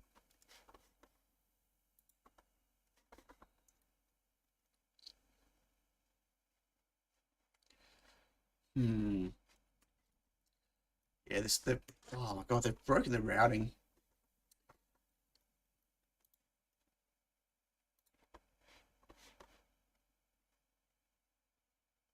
That's ugly. What can I do? What can I do? What can I do? It's this bunch here I can't do much about unless I... Well, I can actually, because look, I don't know why. Okay. Let's stop. Breathe. Another bug. This one's been here for a while. See that? I can't select... I've got no ability to select the corner. So it let me change the mode. The good news is, so I want to place my my anchor, my drill position. So if I set that to 0, good news is I can do it through the menu. There's a drill place file origin, but that's what that's supposed to be. That's one type, and that's the drill place one. Very frustrating. The bug's been there for a while, and it's really hard to repo because sometimes it works. If I close the project, reopen it, it works fine. Okay, so this can all be solved by moving Super this chat! down. What was that? Thanks, John. Very generous of you. Thank you very much. Oh, wait. I didn't finish the poll. So what's the results?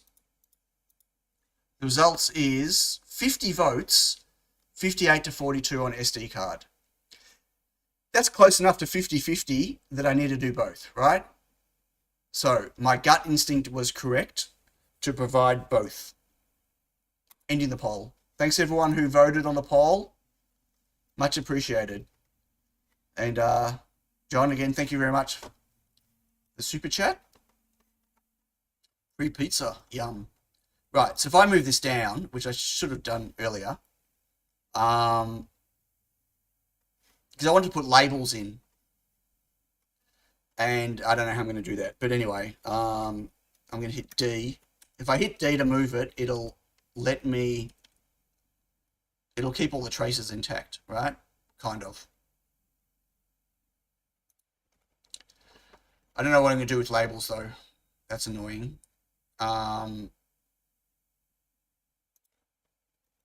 Okay, but what I can do now is...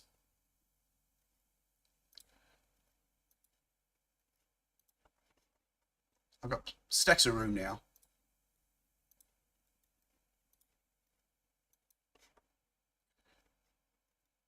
I normally don't like putting the labels over the traces because JLC have that issue where they're, depending on which machine they use for their silkscreen, it'll break up and be unreadable if it's sitting over the traces. What the? See that jump? That's really annoying. Anyway. Let's just tidy this up.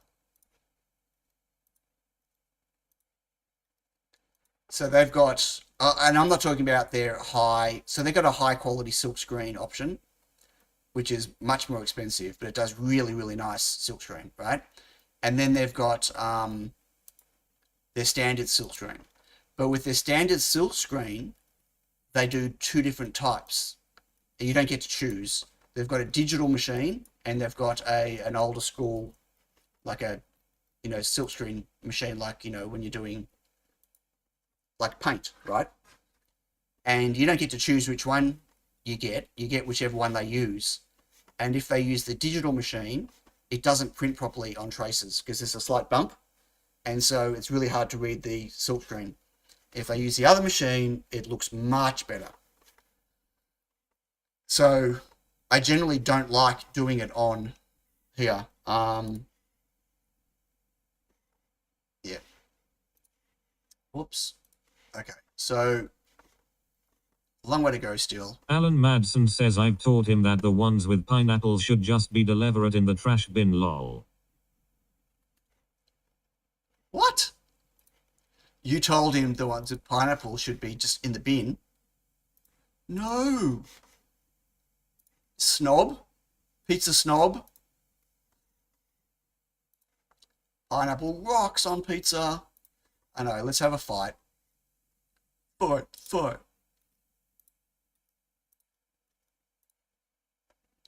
So, I'm off to recharge mode. See you, Mr. Who. Thanks for joining. So, there's a feature I really want to... There's no way it's ever going to come into KiCad unless I design it myself. But there's a feature I want. So, you know how... I'll have to explain it. Let's just go some vires. I'm going to put that there, that there, that there, that. You see these vires I just placed? Right. There's this cool thing you can do where you can grab them all, and then whichever one you right click on, okay, is the one that it uses as reference. So I can right click on this, yeah, go to align and distribute. Is that on screen? No. Try again. Align and distribute. You can kind of see the menu. I'm going to choose, you can't see them all, hang on. How do I get that higher? You know how I get it higher? I'll choose this one. Right click, okay, align, distribute. See here, so you can align to the left, horizontal, or right, horizontally, and the same thing vertically. And then you've got this distribute, right, vertically and horizontally. So I can say, I want to align all of these to the horizontally to the left. See that? They've all moved to the left of this thing. Then I can say, I want to distribute them vertically evenly. And you see how they're all spaced out? So that's how you do things like nice stitching of vires or stuff, right? Or laying out your resistors in a row nicely. Now, the problem is you can't do that with traces. So if I grab these, if I go right click, align, distribute horizontally, see it does that, but it breaks the trace. Yeah? And what you can't do is, for instance, on a 45-degree angle. I can do that, and I can go, this is horizontal and vertical, distribute vertically, but you see what it's doing, right? It's not actually spacing them correctly. So what I would love is a tool where I can just grab all these traces, right? Right click and say even spacing. And it would go through and let's say like this edge was used as a reference because they're fixed into these, and it would go through and evenly space all of these for me like this. So they'd all be the same. Wouldn't that be lovely? And I wouldn't have to sit here doing it myself. I think that would be absolutely an awesome tool. Who's going to make it for me? Anyone? Anyone? Okay. Ground. 21. PCB design is all about sitting here doing yuck routing.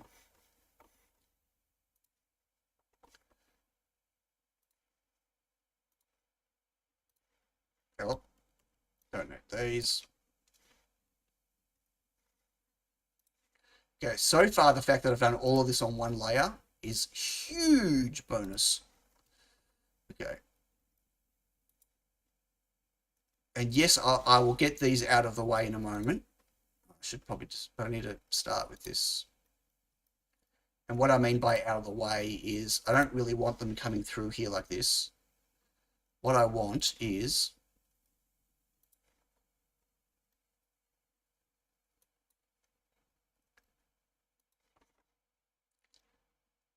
as much clearance around this where the board's going to sit as possible, if I can.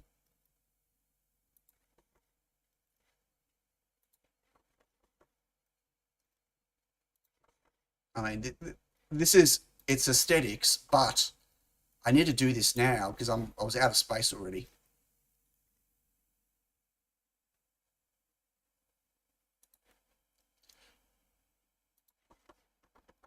Okay.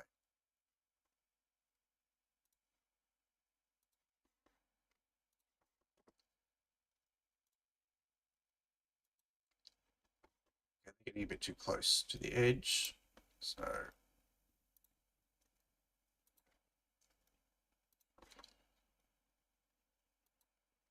I spend way too much time finessing traces on PCBs. Like, you got no idea. No idea. Think of the most anal person you know, anally retentive person you know. So, yeah, that's me in this case. When it comes to doing my routing.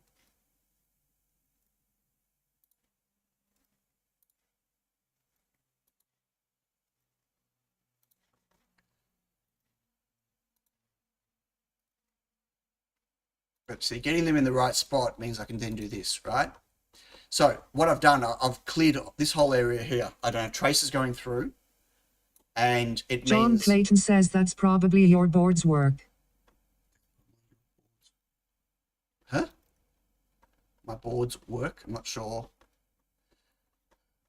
I'm not sure I follow. Sometimes I like routing, but sometimes I don't. I love the challenge of getting the first route done. But then I spin way too many wheels. Okay, that's gone. Because... Oh. Didn't mean to do that.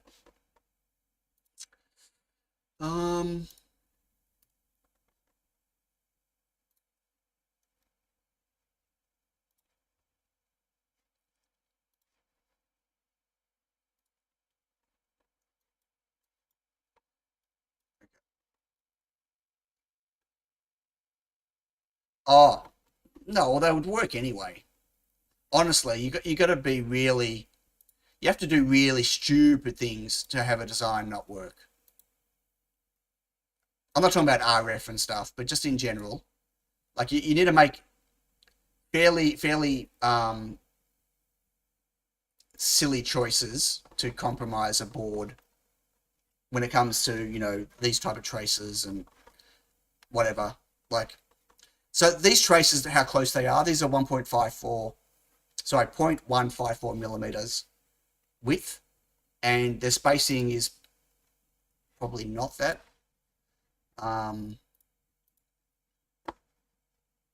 Okay, a bit narrower, right? Now, they should be spaced further apart to not get crosstalk across them. If someone was to be using all of these I/O for,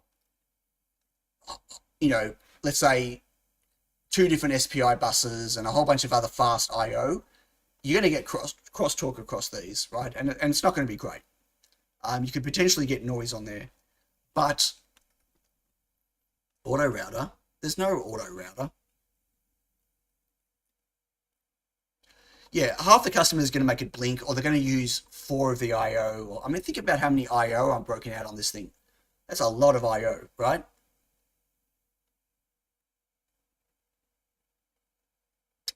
Hello, Fix Daily. Is there an optimal way to improve the performance of a T-junction? For high-speed signaling, you shouldn't have a T-junction, ideally. I mean, if it's not high-speed signaling, like if it's not, when I say high-speed, so if it's, 25 megahertz or 80 megahertz SPI bus, you definitely don't want a T intersection. Oh, there's a plugin for auto routing? Okay, I don't know. I don't use an auto router. Okay, so now what we can do, now we start the fun and games all again, is now we do the opposite side.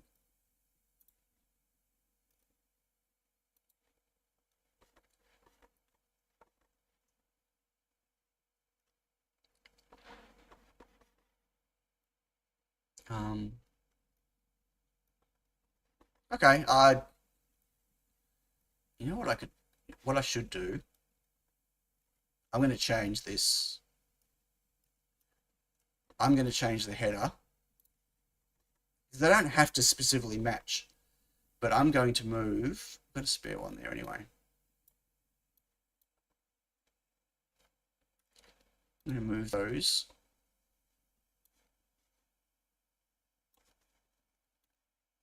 I'm going to move these.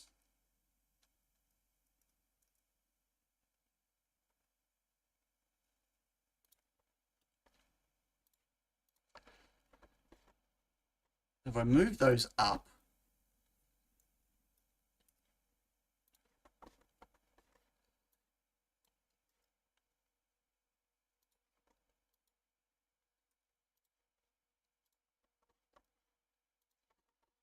move these down here, because they don't need to be where they are. What that means is routing to the I/O starts here now instead of all the way over here, and these are now close. So like I can do this, all right, and then the enable. So that's my reset. Oh, they're the other way around. Okay, I'll swap those. Okay, you can grab these and hit Y and it'll flip them, just like X will flip the other way, right? So if you ever want to flip two around, you just hit Y and it'll do that. I might get off another ground. I'm just hitting Command D for duplicate, by the way. Okay. So that now will go there. Whatever. And this, oh, whoops.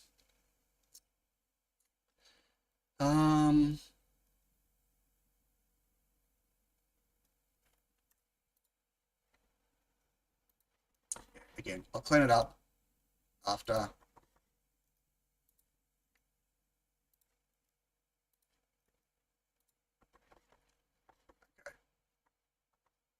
So, and that's a ground. So now the first one here, 7 is here. So these are nice and close.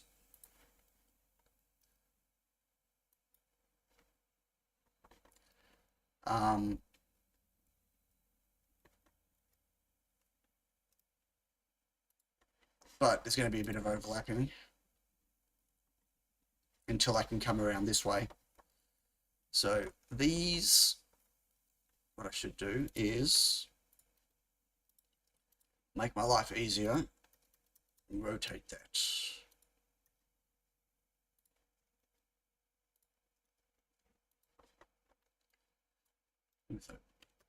Whoops, move those up.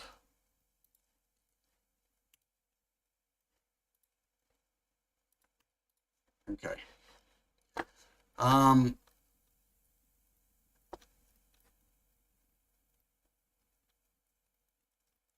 experts always hear rounded corners of the traces at the junctions, and a good T and a good ground plane helps with high frequencies. Yeah.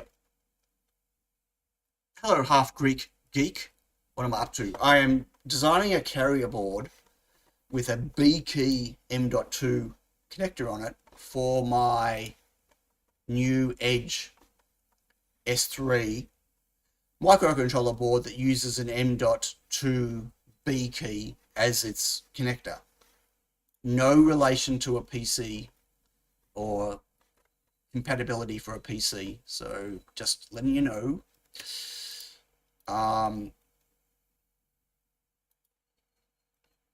Okay, so we can go V. It's fine. And then these ones will start going this way. Now, to keep things simple, I don't have to make them all go on the ground plane, on the back, on the second layer. I'll do as many on the top as I can.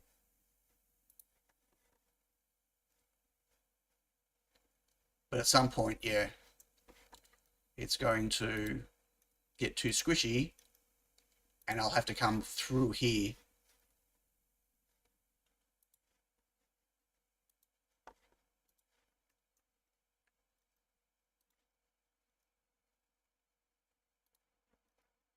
But I want to see how many I can get through here first. Probably only one more.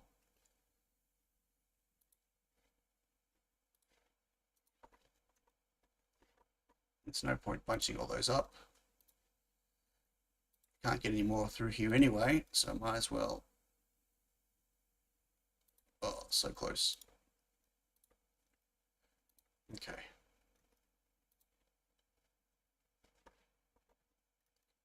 Speeding that up. Oh, again, far out. It thinks I've selected it. See, if I miss the trace, I should just lock it. Okay, I've just hit L and I've locked it.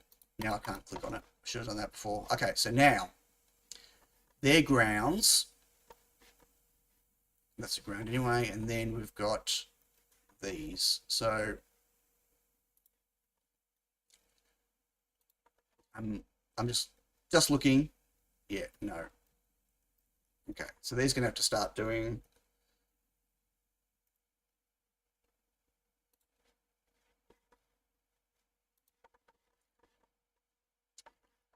But I don't want to. I want to pass as few of them through crossover as possible, right?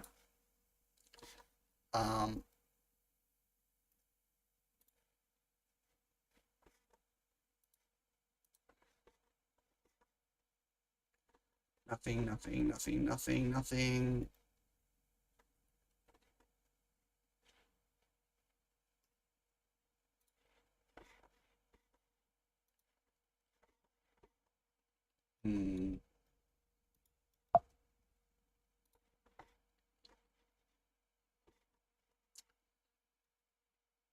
want to go through there if I can. Maybe. I don't know. I'm pretty sure I'll change my mind on these later. What?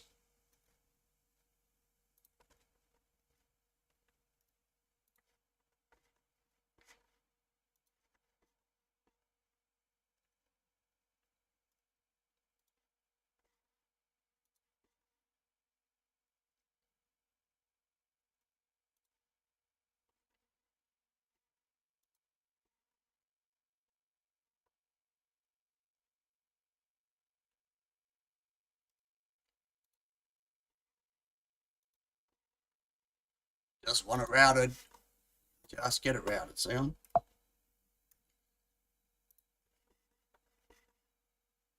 Okay. Just going to delete that for now.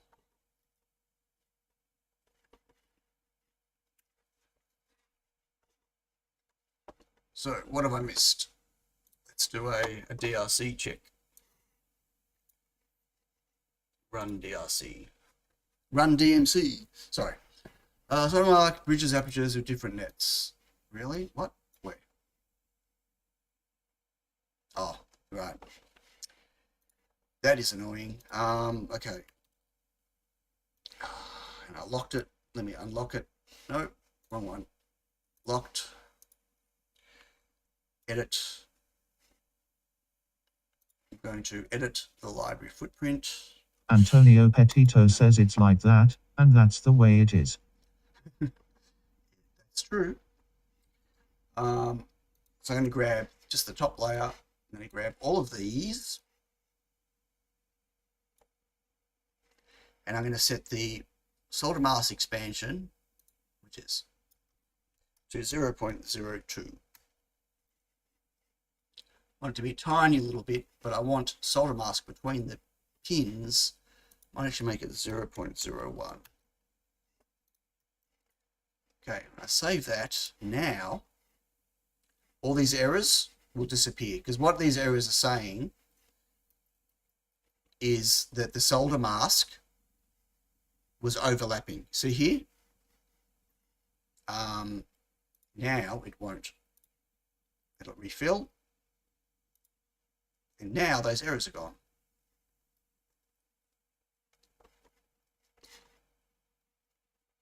So, oops, how many we've got? We've got one error. One unconnected. Oh, I haven't done the battery. Okay, I haven't done the battery. Other than that, that's all routed. I mean, that the blue here is ugly. I get it. And I can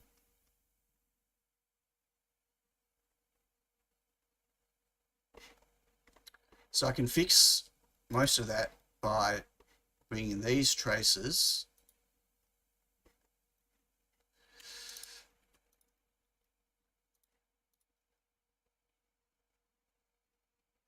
here.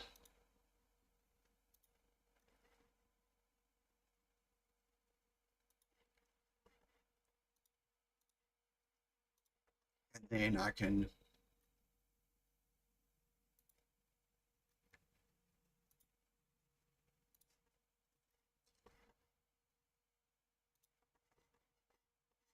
bring these up.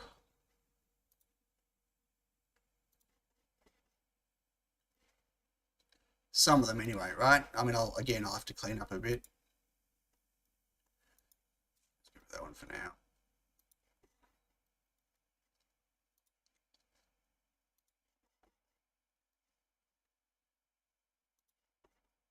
See, they're only just clipping these ones here now. And the truth is I can get these a bit better.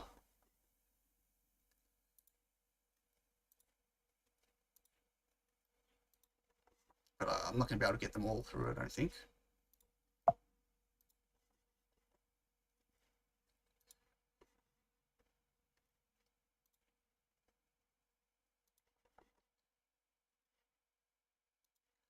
Well, maybe I can. One more.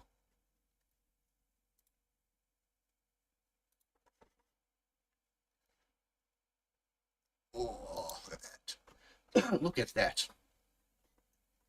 So now clear that center section as well. And look, it's a bit, again, it needs some more tidying. I got it, but you know,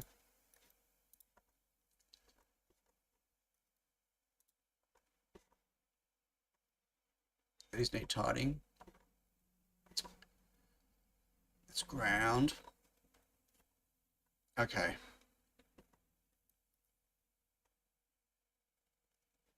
So we need a connector for the battery on M.2.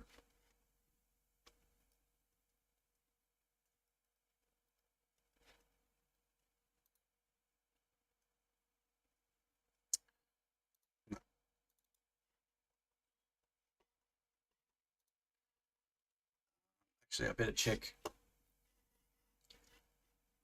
battery orientation. I always get these back to front. You'd think I'd know it off by heart by now, but I don't. Where's my Feather S3?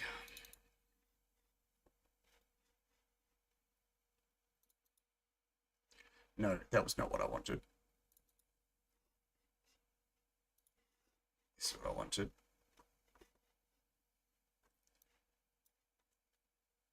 Copy.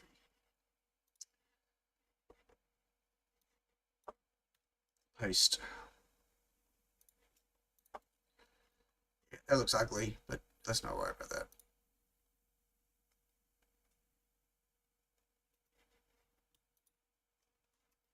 Why are they not moving? Whatever. So rebate is on 2.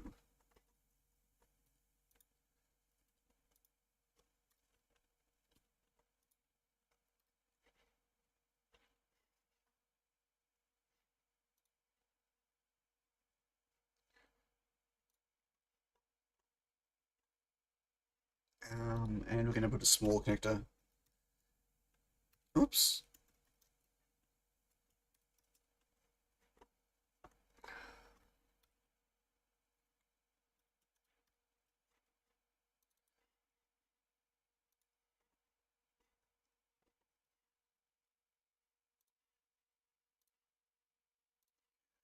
Date.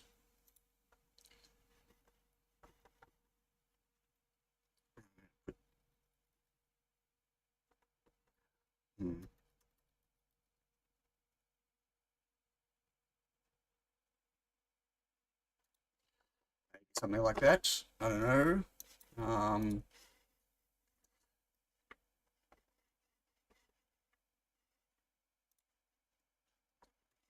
we probably want a capacitor.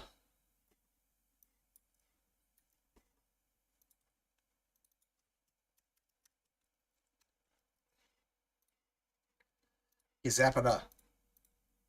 Not a capacitor, a capacitor. And trace. Oh, that's a big trace. Fine.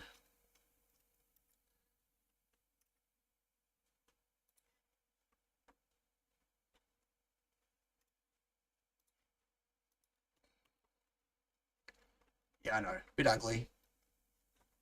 That's fine. So now we should have DRC should pass. Oh, 2 warnings down. Oh, it's still screen. Turn this off.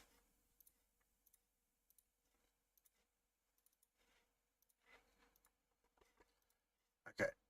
So again, run. Okay, so that is an ugly board. Of course I didn't. So what was that? That's a 2.52. 2.5. I couldn't just get it to 2. 2.5. Gonna move it slightly. I'll fix the routing afterwards. So 2.5, and if that's 36, so that'll be 36 minus 2.5.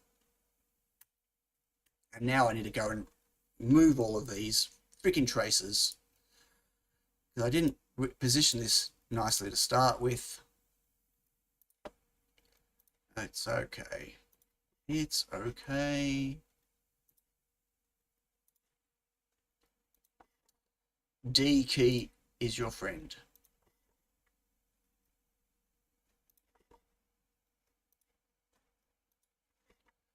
I wish it would make up its mind.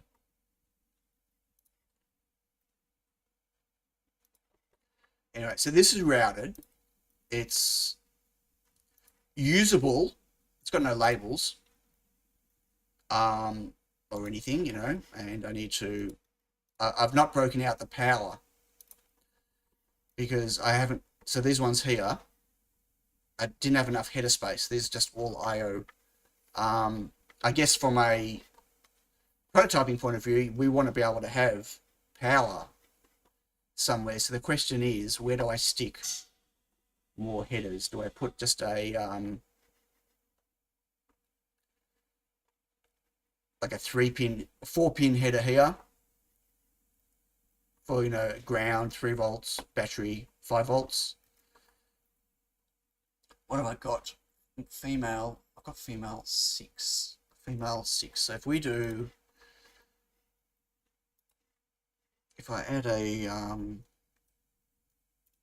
6 socket,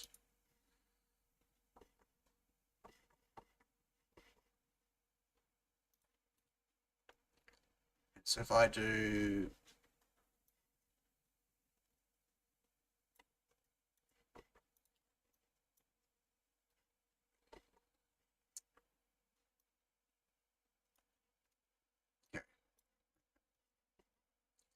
I put 5 volts there.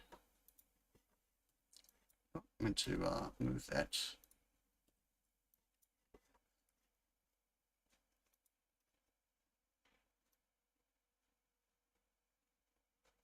Three volts there.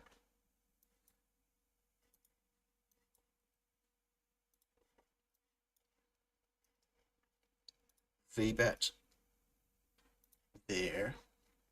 Theoretically.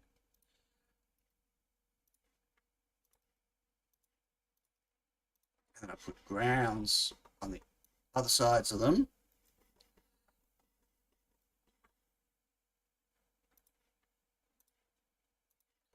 Nope.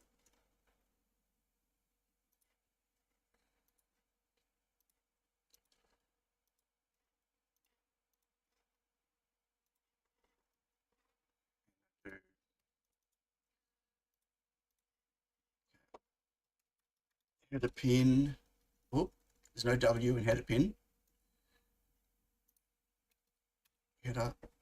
Oh, pin header. Pin header. Yada yada. 2.54 by 6 vertical.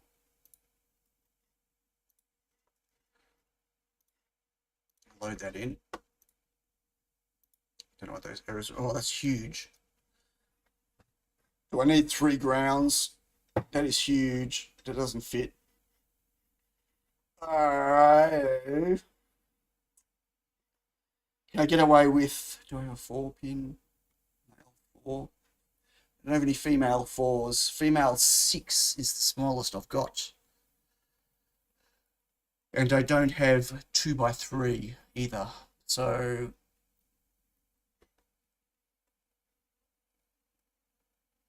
I mean, if the battery wasn't there, it would fit there. Oh, that's annoying.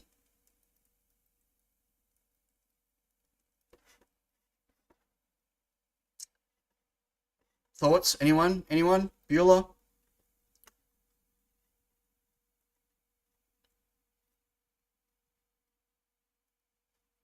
Two by 3 would be good.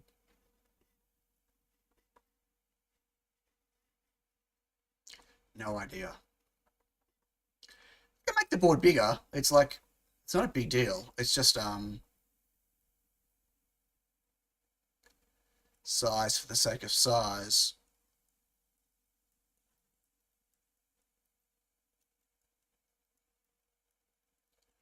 Yeah, but I don't want to route power all the way over here. I mean, I can. It doesn't make a lot of sense to have the power, like to route all this power from here all the way across the board above the buttons. Yeah, but the power's down here. Again, I don't want to have to route all the power through here. Like, it makes sense it's on this side here.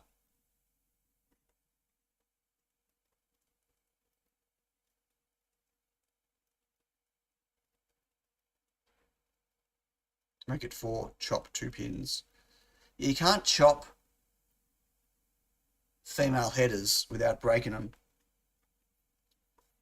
Look, I can buy, well, I mean, it's a reference design, right? I can make it 2 by 3. I can make it 2 by 2. Or I can just make it a 4-pin, and I can just buy 4-pin connectors. My plan is to not be selling this, by the way.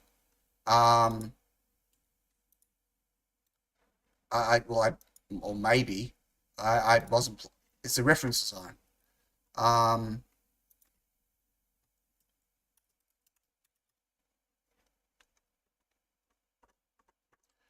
I don't want to go smaller pitch. If I just go 1 by 4. It's just 1 by 4. Only 1 ground pin makes it hard if you want to break out 3.3 volts in ground one direction and like battery in ground another direction. It makes it hard to do that. But again, Alan Madsen says you can move the 2 buttons up a little. That won't help me though. How will that help me?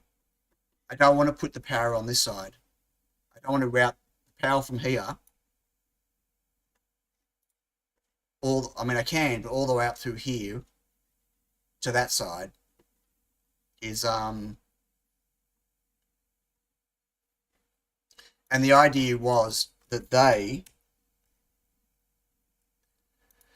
know they're not quite right. I wanted space that I could put labels here. Alan Madsen says, and the USB too. But my issue is length. My issue here is length, not width. I have the height here to do it. I don't have the length. I don't have to make the board longer to get them in. It's not a height issue. Don't really want to put them here.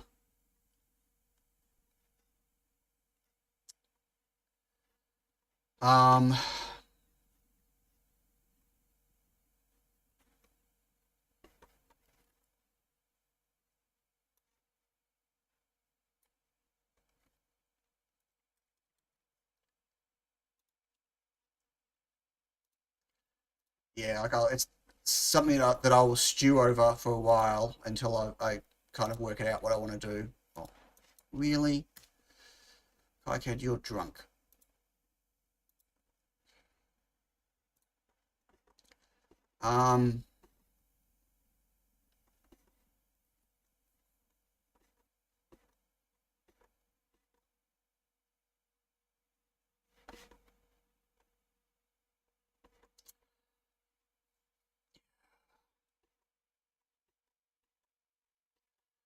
Or, I know I said I don't want to, but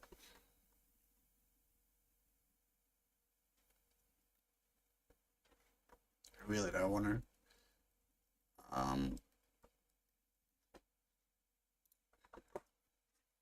Damn it. Any pins left over from the regulator pin? The regular? No. No. I mean, I got a ground and a ground on that side to separate things, and nothing on this side. So, I mean, I could.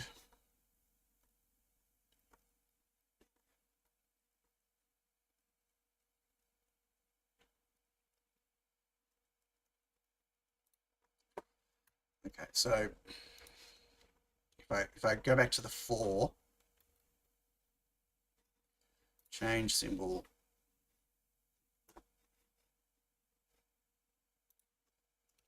If I make it a 4, and I get rid of that, and that, and that.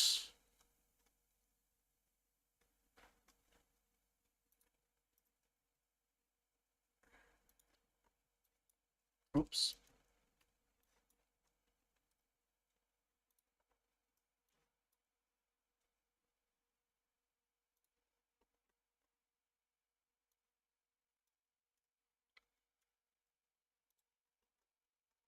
No, that's ugly. Whatever. Change this. Actually, can I just... Oh, that is 4. Get a 4. Okay.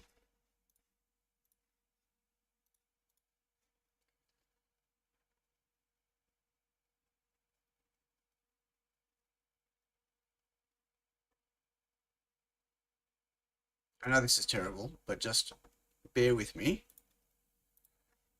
Because I'll move the ground.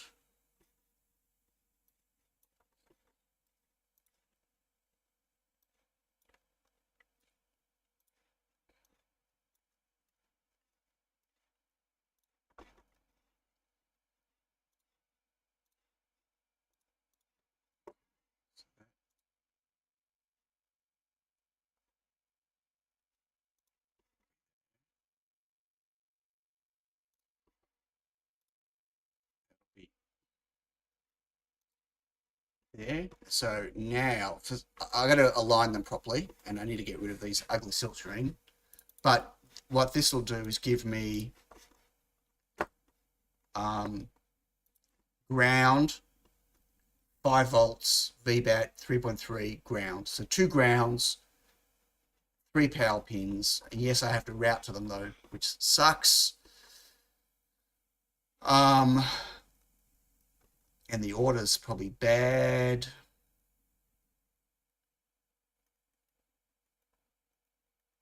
It is. And I can't label them.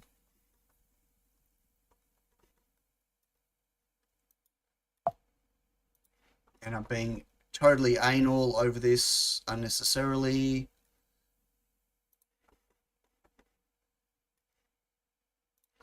Totally unnecessarily.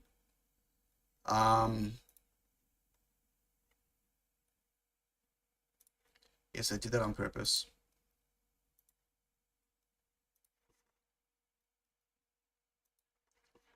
I want to move these over.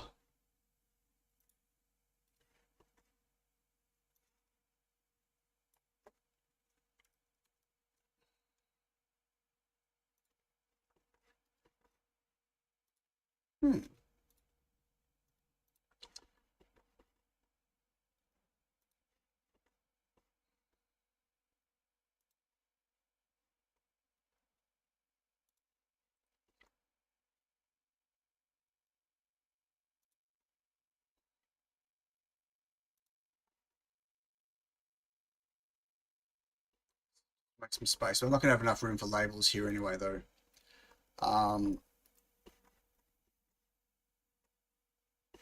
VBAT.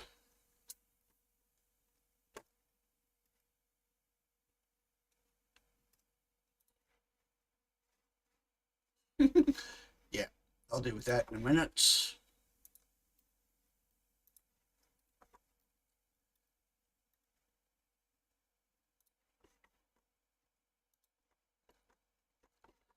That's not ideal. 3.5 volts.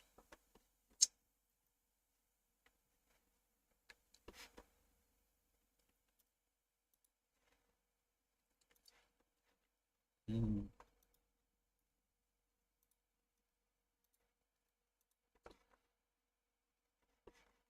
3.3.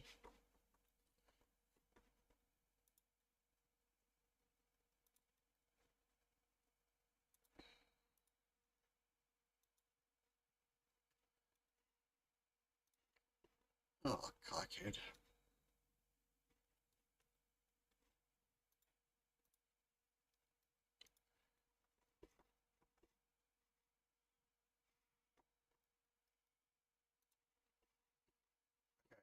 So you get 3.3 through.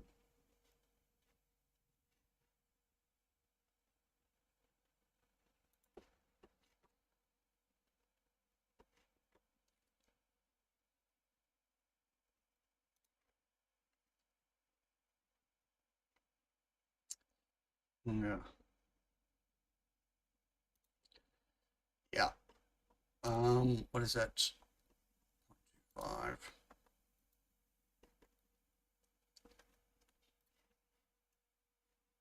I don't know, 0.25. 0.25. Okay.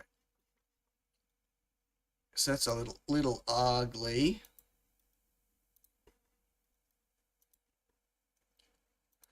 But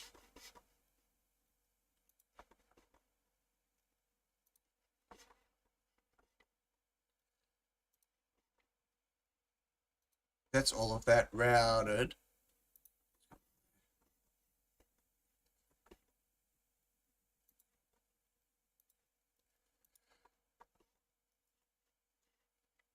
Andymouse 123 says you're getting good at chucking those tracks around. Yeah. I'm not sure that's a good thing. Yeah. Courtyard stuff. As you can see here, I'm not worried about courtyard, but I need to align them properly. And I'm probably going to have to move the board edge a little bit to the left to give them a bit of space. But other than these overlapping here, that's everything routed, but no room for labels, which kind of sucks. And lots of silts room to fix. But 3D viewer, Oh, I thought they were socket. Socket's female, isn't it? Pin is male, socket is female. Whatever. Okay,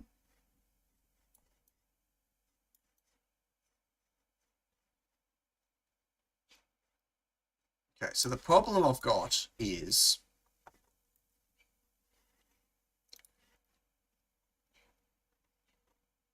let's go back to grabbing this copy.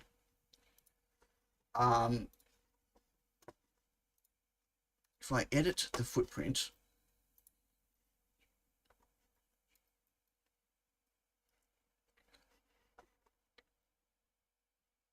oh, what happened there?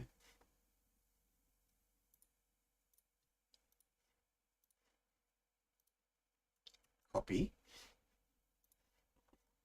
paste. Look at that. See, it separated them. I just did exactly the same thing.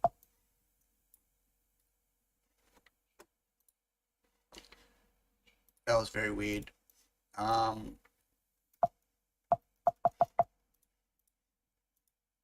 is it not letting me lock it?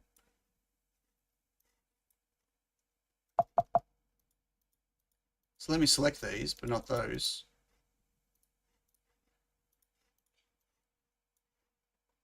Okay, let's just group it. No, because what? Oh, yeah. I want to group it.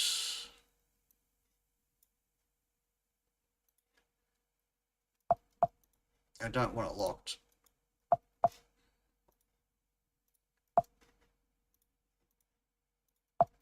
Weird. I don't know what's going on. Okay, what I want to do is override locks. Okay. Guys, going to take a quick bathroom break, okay? I'll be back in 5. Okay?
I'm back. That was quick. Quicker than I thought. Apologies to those that aren't back yet. Now,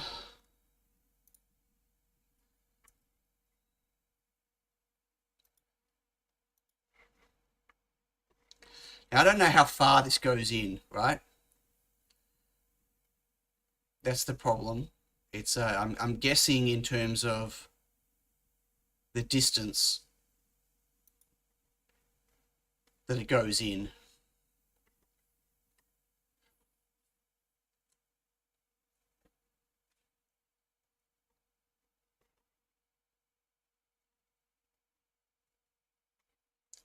But this is all so I can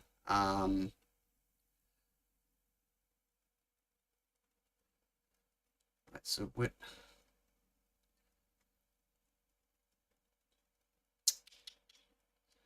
Interesting.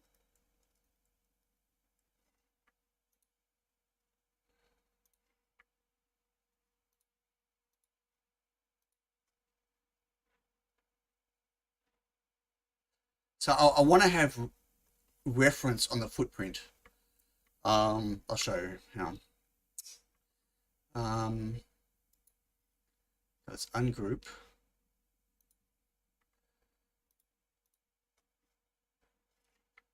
Go to Edge.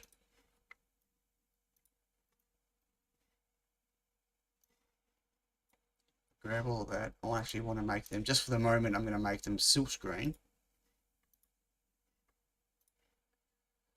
And I'm going to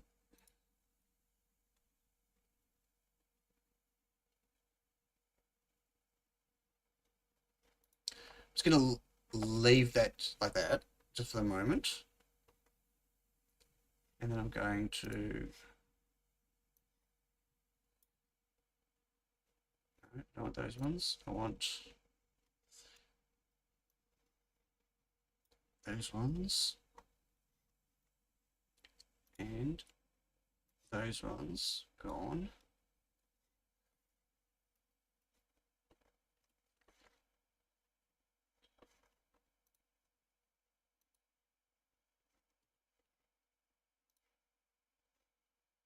Screen. Oh, interesting.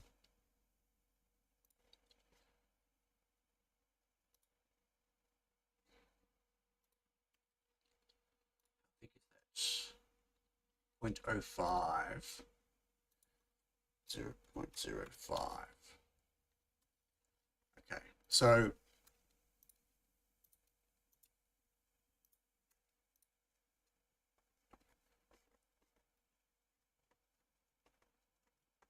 what I've done, I hope,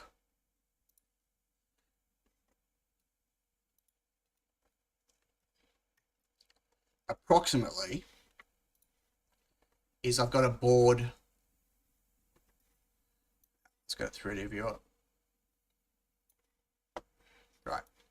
I've got the position, hopefully. Now, obviously, it's higher. It's sitting up. But that is hopefully the position of where it's going to sit.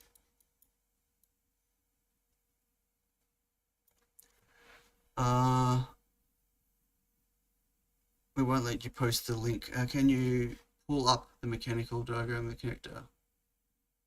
Oh, okay. Yeah, I can. I've got to go find the data sheet for it. What's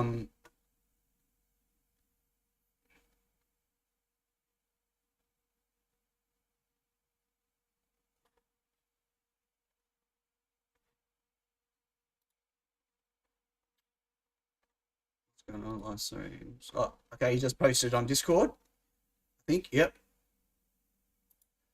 Okay, so I don't have to go find the thing.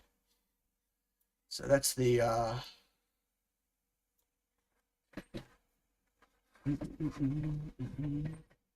so where does it show how far in?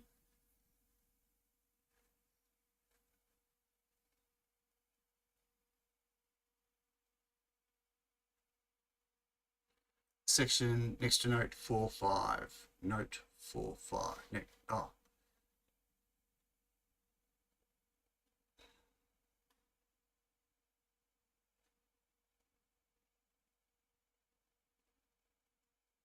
Which bit? Look at the, see a dotted line next to 4.5.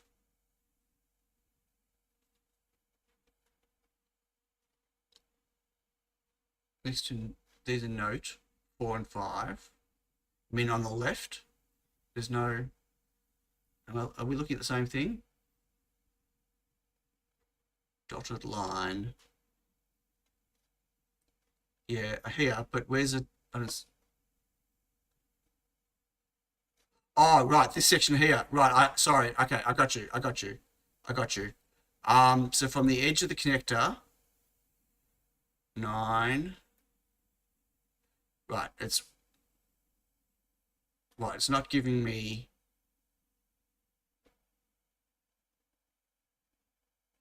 I went from this line to this line.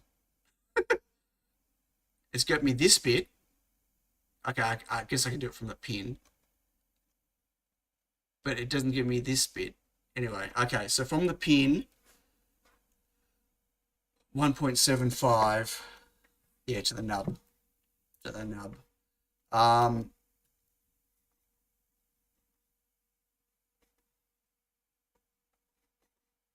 So this is not in far enough at all.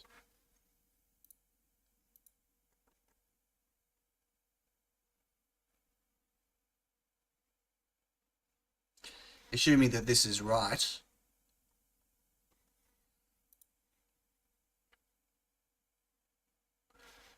$1.75.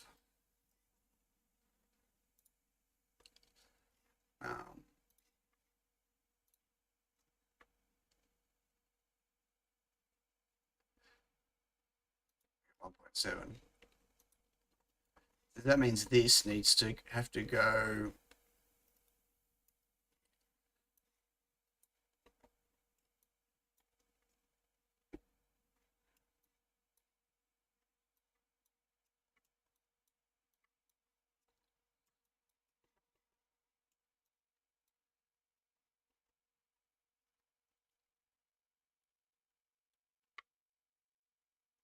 Oops.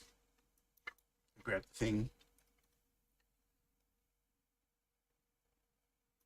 Okay, it kind of makes sense that that's sitting there-ish. Okay, so it's like that. That's cool. I can do that.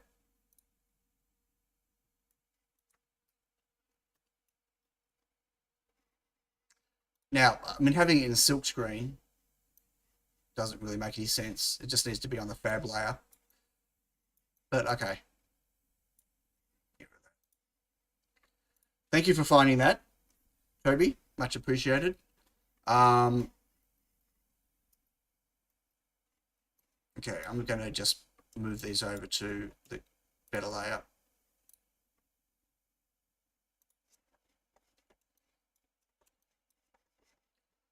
Oh, that was wrong anyway.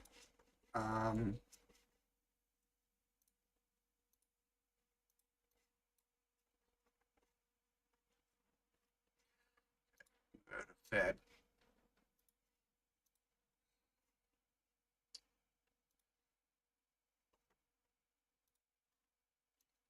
Oops.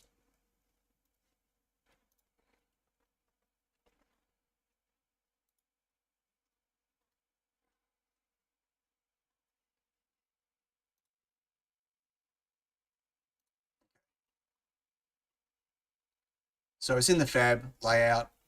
Obviously, if there's going to be a screw there or something, that's a bit of a problem. So we need to fix this and give it clearance.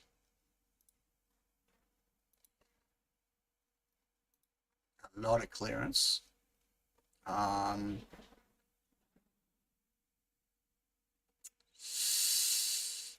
Yeah, so I don't know what size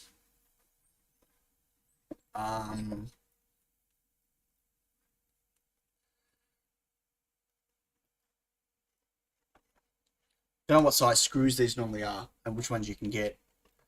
I'm kind of, I know that this is the correct shape, I think, but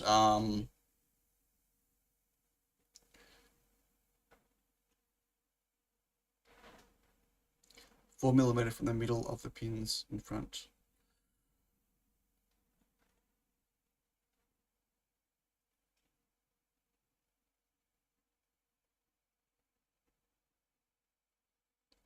Like, are they M2? I don't know. I think that other one was M2. Let me...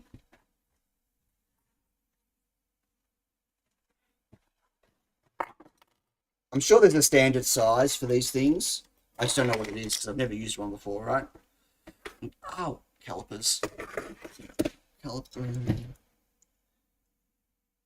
No, that's a 2 point. That's a M2.5. So it is 2.5. So that must have been a 3mm one I had.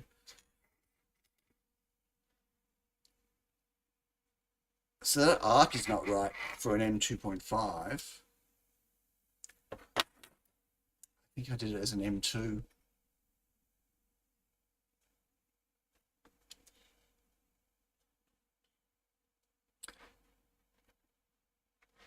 While I'm doing this, does anyone want to have a look on Google and see, or like Mauser or DigiKey? Preferably Mauser, DigiKey, not LCSC or whatever. Just so I want to be able to get like a proper brand name for it of what these screws are. So we can see if they come in different sizes.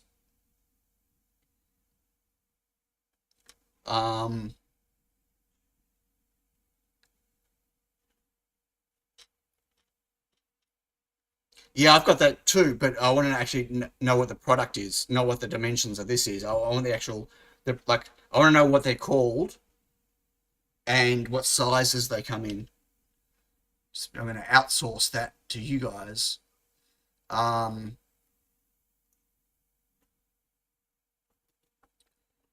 Because I need to know that before I get the board made. I've got no way of holding the board down, as in the actual edge connector, the EdgeS3.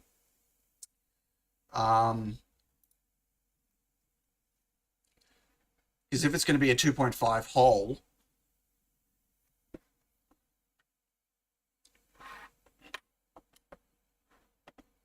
that's a massive hole.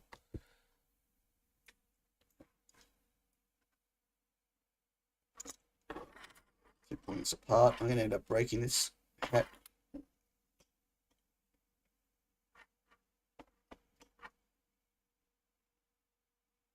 Yeah, that hole is 3.5.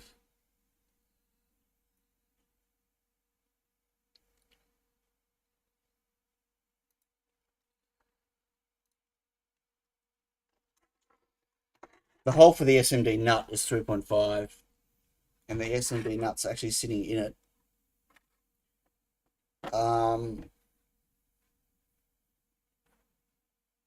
look, and it's a 2.5 in the middle. I'm pretty sure. Let me just go get another 2.5 screw.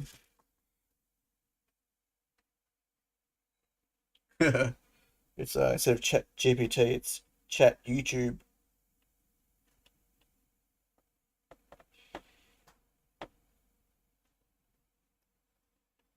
Trying to screw a you know, it's a tight fit, but I think that's an M. Yep. Okay. So that nut is definitely 2.5 for the. So I'm gonna have to change this because it's not right. Like on the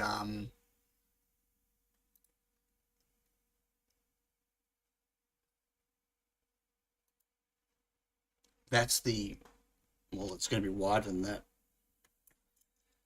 3.5. That little thing that the board sits in is 3.5.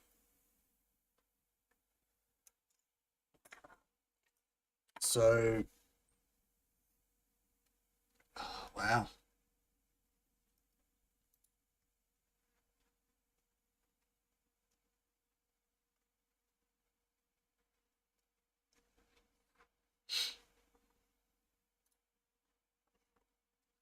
So I've got that very wrong.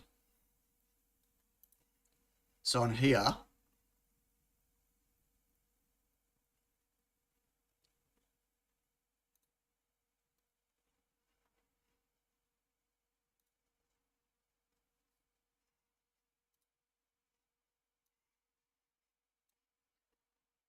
this looks like it has to be, let's do it on fab to start with. It's not going to work. Snap.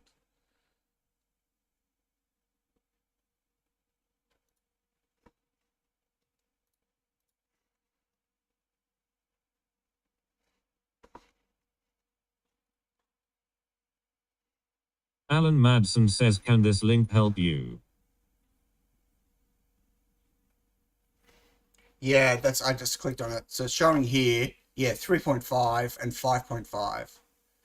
But I guess what I want to know is, can you buy them, those screws, smaller? Because that's a pretty big screw and thing. Considering that the size of my board is like only that big, like I'm covering my fingers, like it's going to be a really small board. Having a screw that big, like it'd be great if there was a smaller option, and that would also again mean that people will not realize that it's they'll realize it's not for the computer. But if it's going to be 3.5, like that's the size of the hole.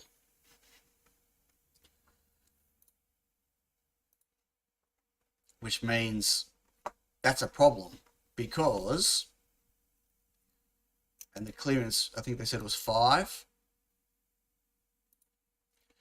The reason that's a problem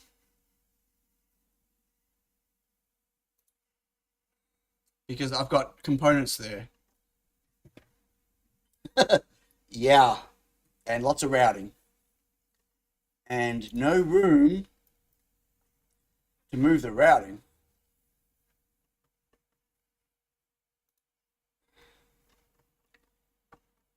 So that's a pain. Found some on AliExpress. No, not the nut. Not the nut, the screw. I've got the nuts. I've got nuts here. I've got nuts I can buy. They're easy. The screw.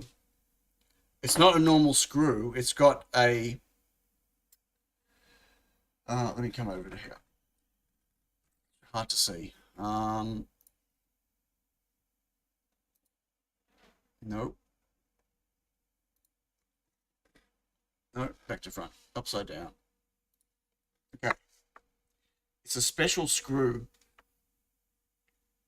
with a thing. Can you see that? It's got the standoff section. It's got the, you screw it in. It's got the standoff height, and you can get them different heights for the different heights of the M.2 connector, because they all sit at different heights. And I don't know. I think the one I've got is 2.3 millimeters. And then there's a slot here. Can you see the slot? Wish I could focus. There we go. Maybe. You see the slot? That's what the board wedges into.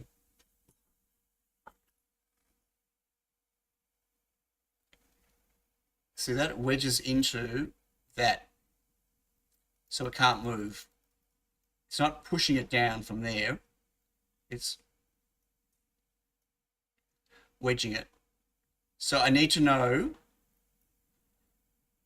what these are, and if I can get these in smaller and different heights. Because the smaller this is, the smaller that radius here, the smaller I can make that edge.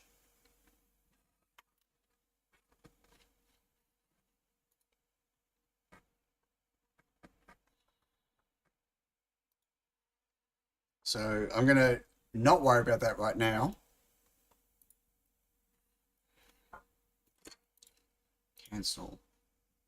And I'm not going to not worry about it, and I'm going to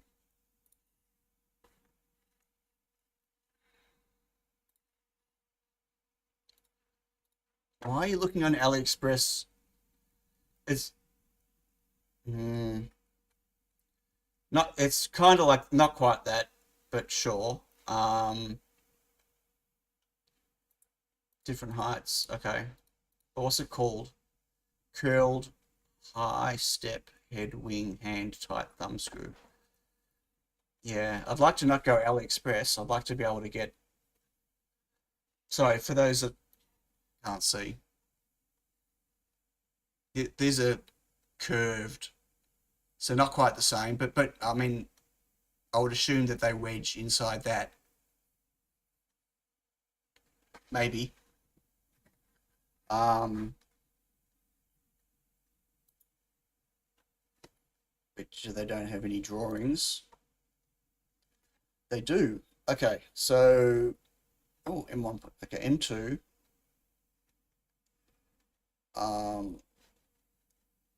DK.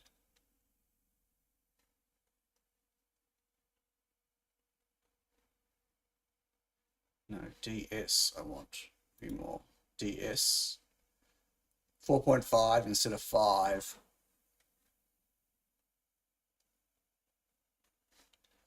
But it's not, that's D2 I want, D2. So 3.8.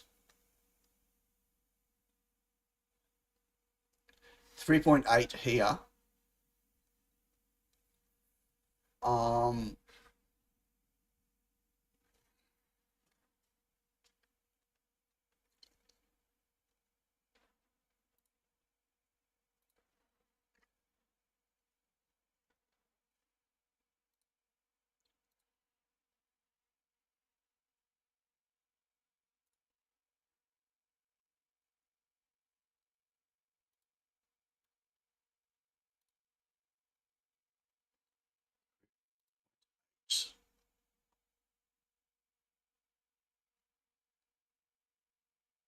It's already 3.5.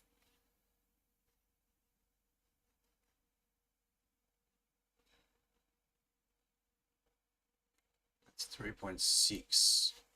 Wow.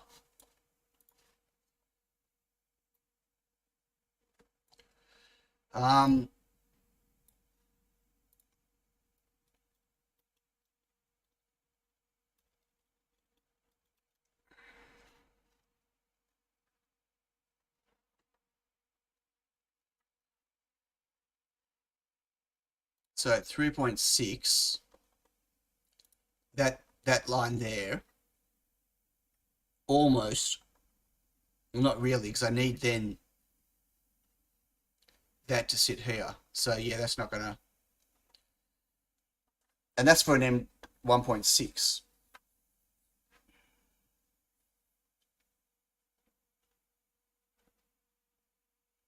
I mean, the other option is, I know it sounds crazy, but I don't use one of those things, and I just use an M2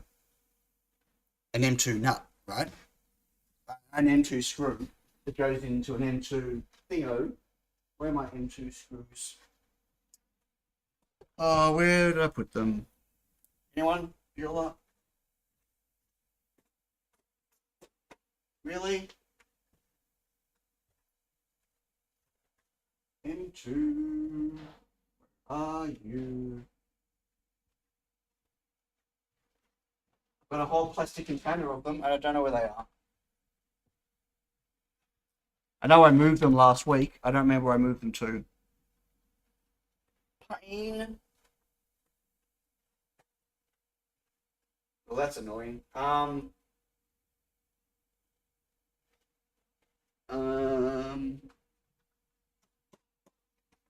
Yeah, I don't know where they are. ER0 engineer says boola boola boola. Bueller. Yeah, okay, anyway.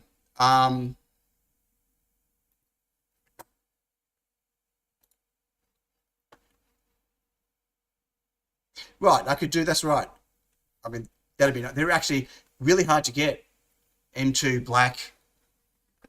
Prefer not a hex, but whatever, because I can't even get them. I can't get black M2 for the back of my watch in anything that doesn't corrode anyway.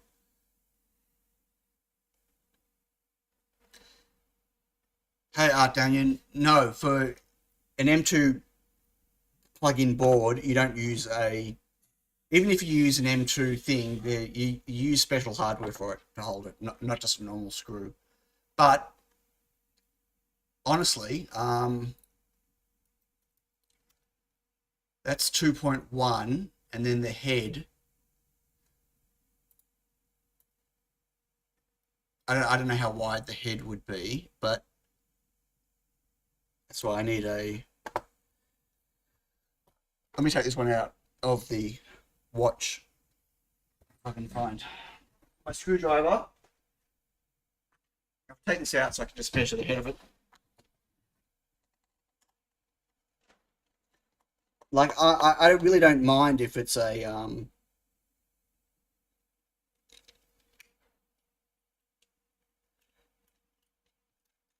God, do you think I can get it out?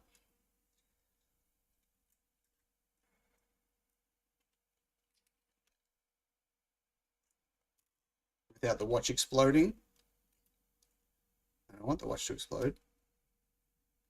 Okay, so the head is, let's call it 4.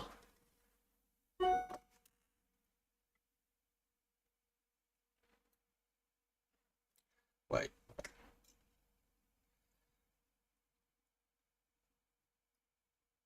So radius. Wait, that's the radius.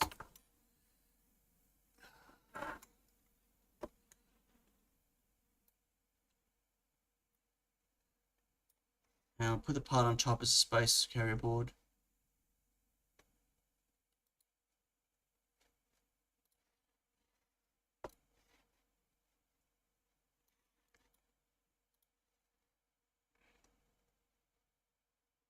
Yeah, they're too wide. I know what you're saying. So Alan was suggesting these things where you got your standoff and then you screw into, but that the heads are too wide on those. Have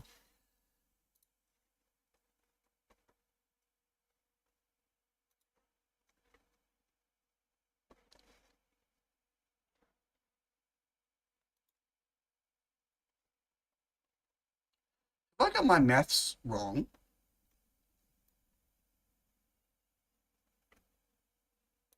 That should be 2.1. That's right.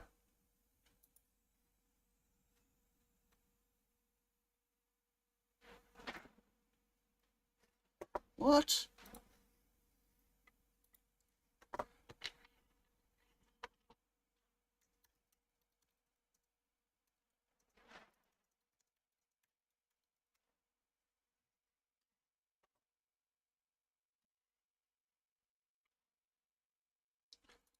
So this is radius.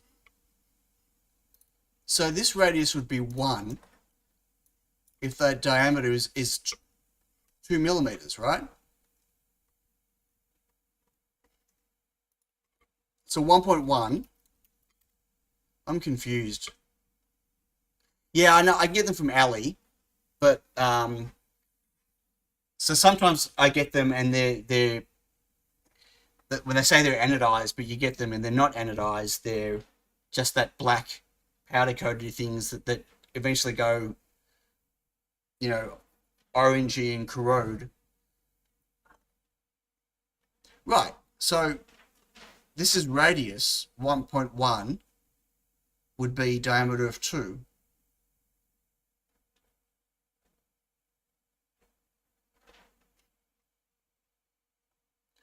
I'm suddenly confused, but that this is actually the diameter. They call it the radius, but it's not. It's the diameter, because if I'm doing an M2.5 hole, wait, let's do this. Hang on. I'm gonna place. No, it's not gonna let me. Okay, just hold on a moment.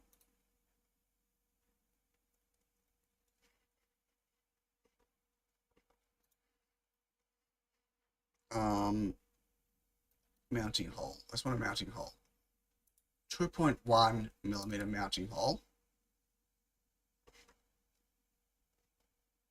Right, see that's. Oh my god, I've been doing all the sizes are wrong. That's an M2 hole. So my thing is right. Oh my god.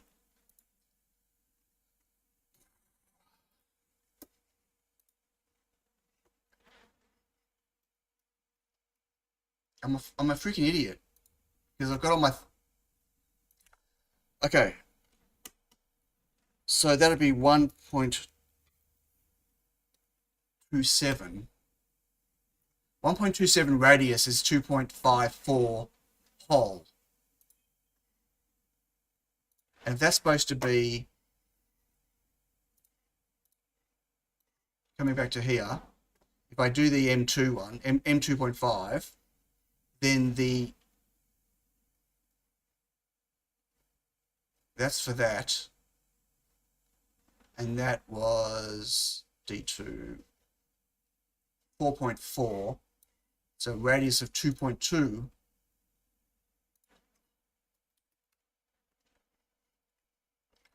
So it's almost right. See that there? That's supposed to be there, but that was for the M2, but I did mine originally M2. So that's 3.8. So that is 1.05. And that's 3.8. So what's, so 3.8 divided by 2, can't do the maths. I was close, look. I was right for an M2. Close, not quite there. Okay, good. I feel better about that. I don't have to redesign the board. I can use M.2. So whether I buy some of these or whether I find whatever they are in DigiKey, that's fine. And then I just get the surface mount nuts that go into them on the bottom. So obviously I've still got a problem here because the hole, so that's for the connection and that's for the, that's the screw, but the actual nut, I'm assuming going to be much bigger. I need to find, hang on, I put a label, I did. Okay, let's go to, not AliExpress. So LCSC, I'll go C2915632. You need the PCB nut to act as spacer for the space between the two PCBs. No, that's what that wedge is on the thing. But anyway, I'll get to that.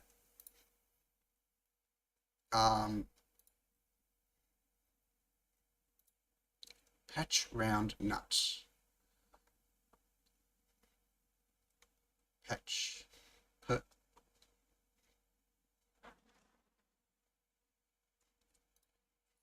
402. Okay, so we want M2. I don't know what height, but anyway.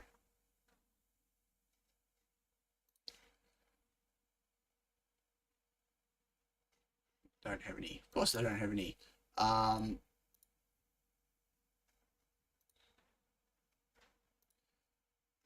in stock. None in stock. Any M2s in stock?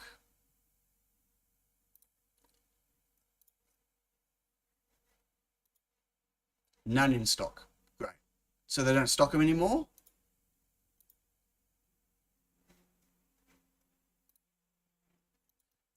Everything. Apply. 46 in stock. Of what? Well, that's where I was going to buy them from. Sinhu. That's where I buy my other ones from. It doesn't even have any sizes on it. Well, it's shocking. Yeah, M3. They're all M3s. I don't want M3. M2. Blind hole. That's fine. I'll contact these guys anyway. That's where I buy things from, and I'll get a matching set. But I just needed to know how close I was to the thing, so I can get the board made. But for the moment, I can just use an M2 nut, M2 screw. and a nut on the other side, really. Hang on, so I'm just going to screw this back together. No, I'll do it later. That's not working. Okay, so that's fine. Oop. So the point is, I still need clearance for here.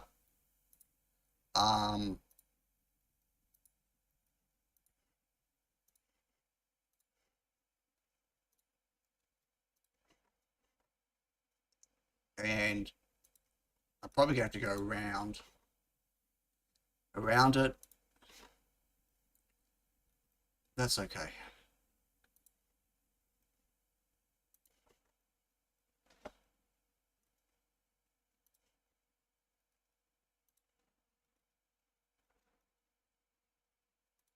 Didn't really want to, but I will.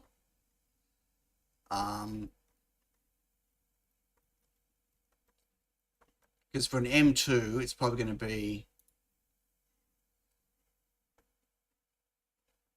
a bigger hole than that.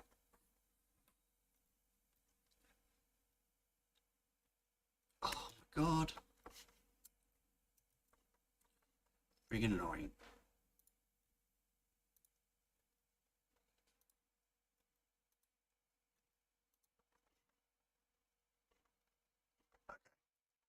So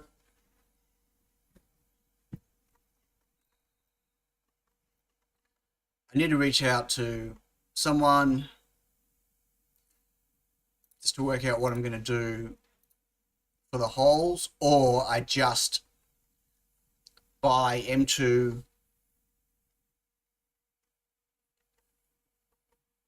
SMD. I don't really want to do a double-sided soldering on this one. The other side, I could literally just stick an M2 bolt in there with a nut on each side for the height, for the, do you know what I mean? I can, I don't have, do I have nuts? I do. If I can find my M2 screws, if I could find those, I could show you exactly what I want to do. Oh!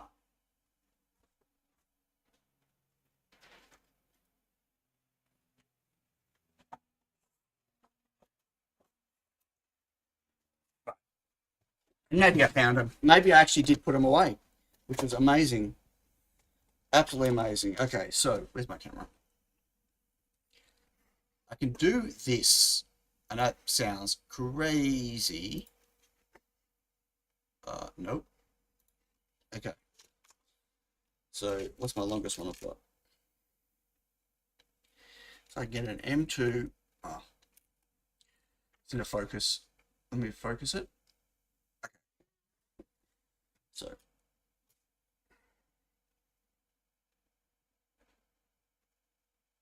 and it's the wrong length screw, right?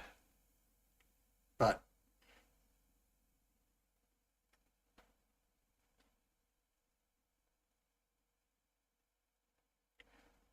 I could get the board like this.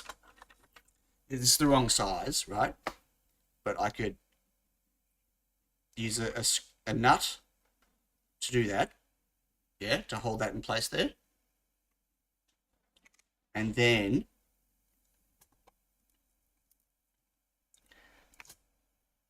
just for my prototyping purpose, right?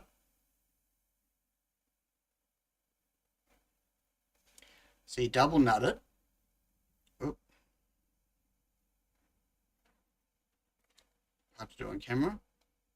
You double nut it. That works in there. And that's how you get your height. So I don't know how high that is. I'm pretty sure my connector is 2.3. That's 2.5, right? I think, which might do. That goes into the PCB, and then you stick a screw on the bottom.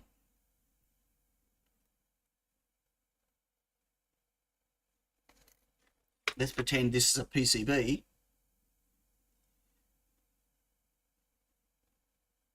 The Carrier PCB. And like that, right?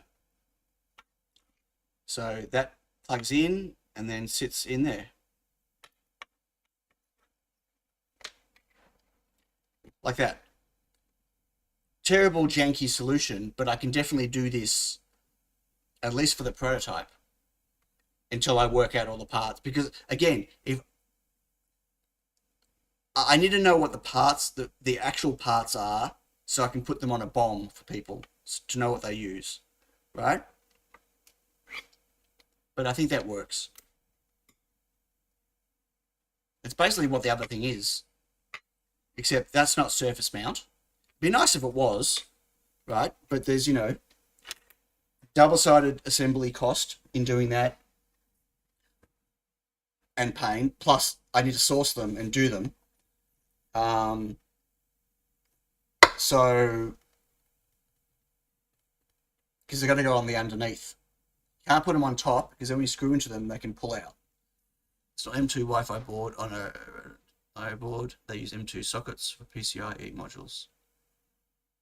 Yeah, a lot of people are using them now because they're quite convenient to use, but they're not necessarily standard. Like, I'm not using it in a standard way. Supports standoff screw.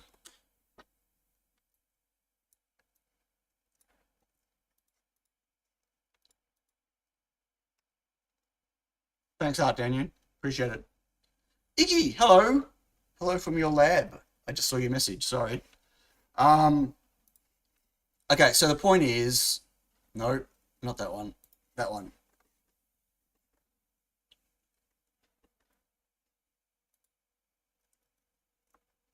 The point is, there's going to have to be a hole.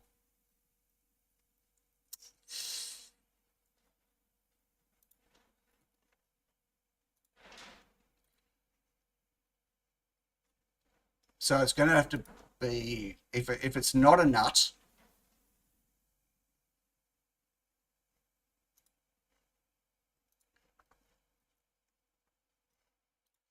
then it's going to be that.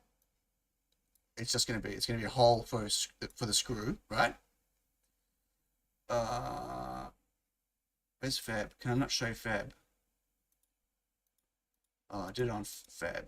Okay, anyway, it's going to be like that. That's for an M.2 screw. But if it's going to be for an SMD nut, it's most likely going to be the bigger one.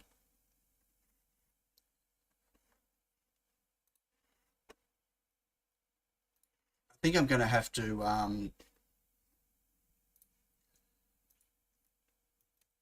1.05.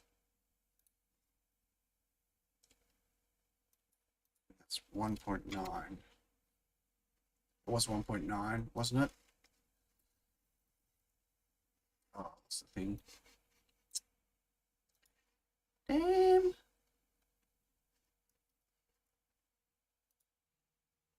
$1.8, sorry. 1.8. Hey, Quindor.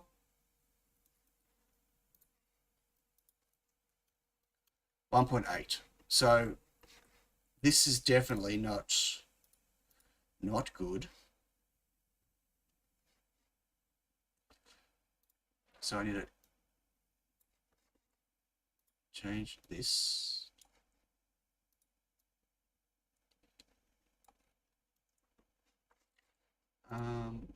Edge.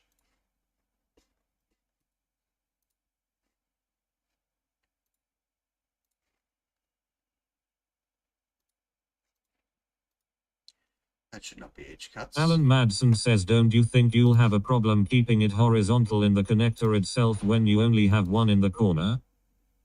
No. Because I'm pretty sure the edge connectors I got are not spring loaded. They're a side hold. So you insert it from the side and it doesn't try to flip up again. Well, a little bit, but I don't think as much as the other one. No, I mean, why would it have a problem holding it? It's locked into the connector on the sides. The holding it down is just to put pressure on the contacts. Yeah, I think it's fine. I think it's going to be fine.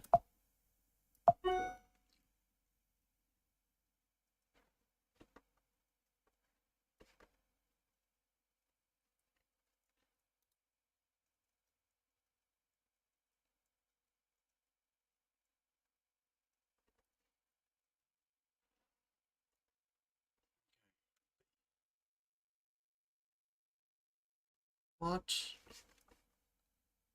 Oh, that's edge cuts. Should not be edge cuts. That should be fab. Well, that should actually not be there.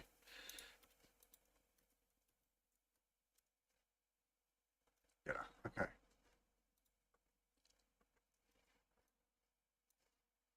Okay, so I have to make this a bit bigger. I need to move those over a bit, but I had to make that corner a bit bigger. So I did. Let's move these.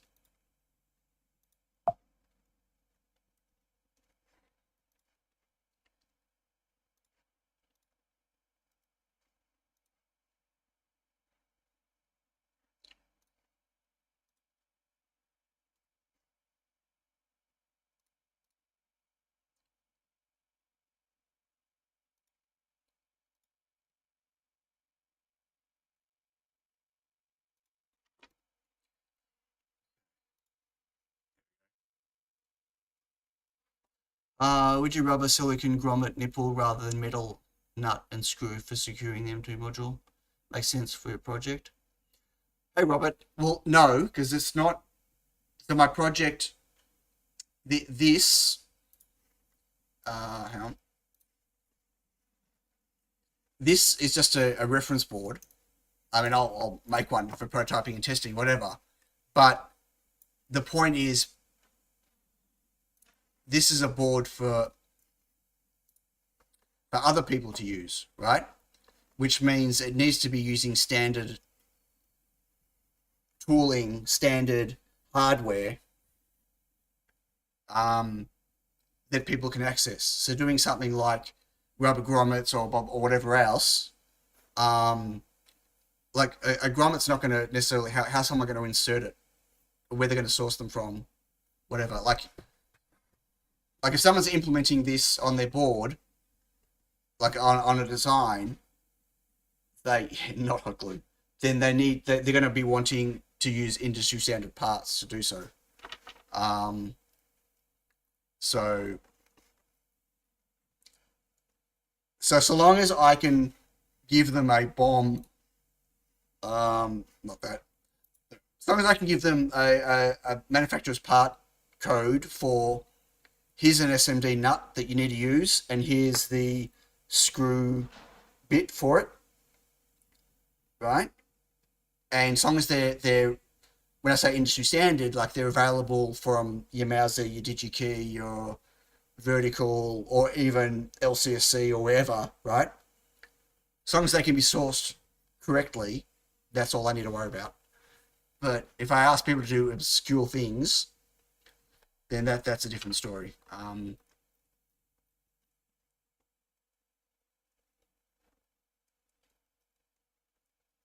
Yeah.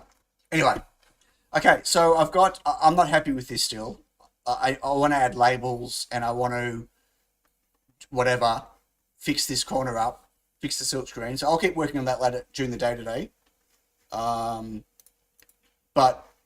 from a electrical point of view, well, assuming that it still passes, apart from the courtyards, right? So the courtyards are still a problem here. But apart from that, this is done electrically. It's just these bits here that are a problem. So it gives you boot, reset buttons, battery connection, USB connection, that, and yeah, a weight amount maybe. But as I said, it's a reference design. So I need to provide a symbol for it and a footprint for it. So the footprint is that, something like that. I need to clean all this stuff up. So the footprint, that'll be EdgeS3.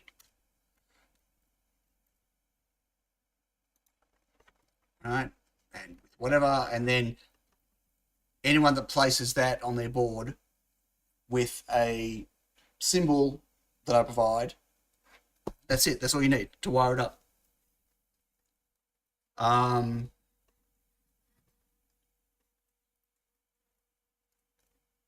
Cool.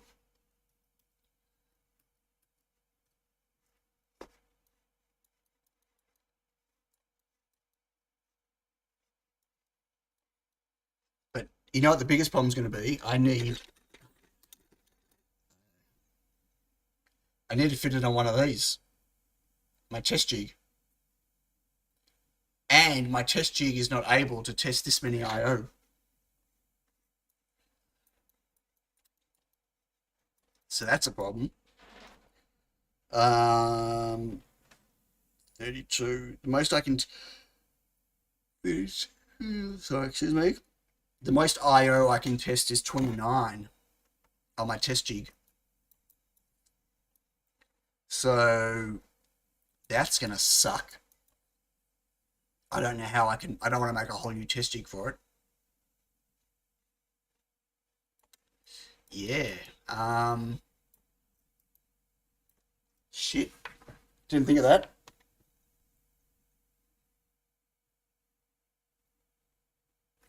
I mean, I can fit this on, I think.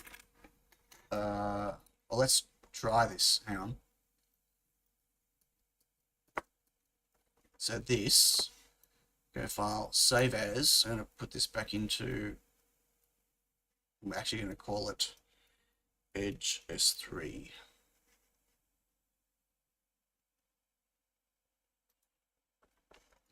Okay, so if I load file open. Sorry, it's on the other screen. I'm going to go my test jig, multi-board, test jig. Adapters. Probably my closest is my Nano S3.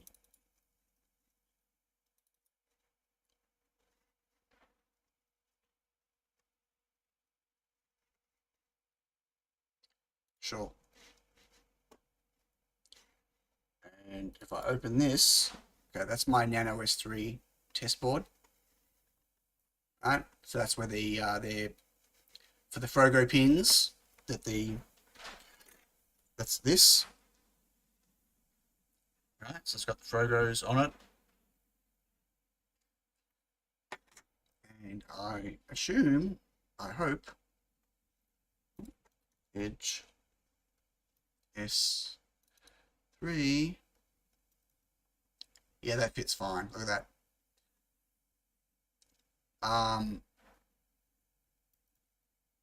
Almost fits that way.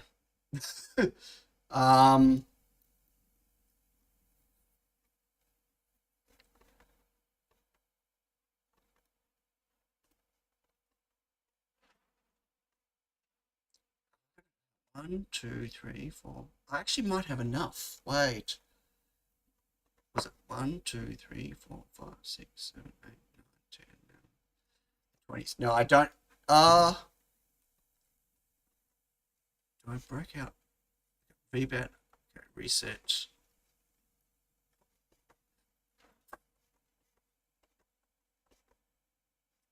.3 volts. I might be 2 IO short. Save as S3. Okay, so I've just saved this as a new version so I can kill it.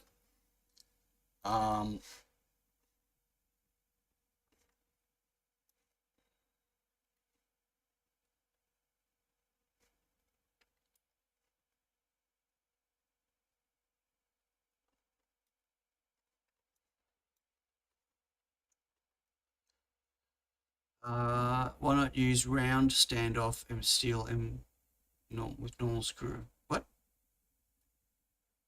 Round? I don't know what round standoff M204 steel 3mm is. Sorry.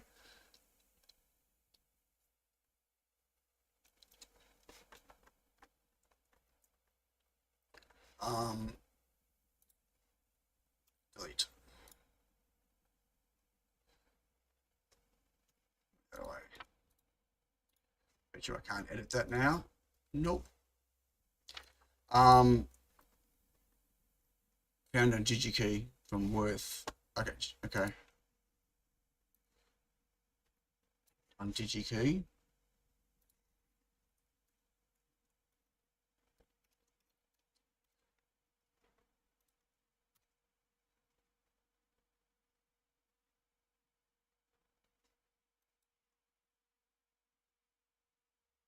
Right, that's fast.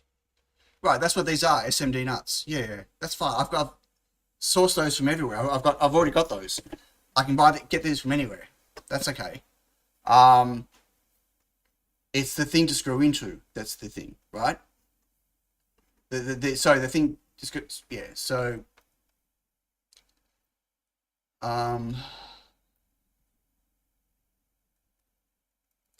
also they're really expensive. But anyway, that's fine. We'll go to the data sheet.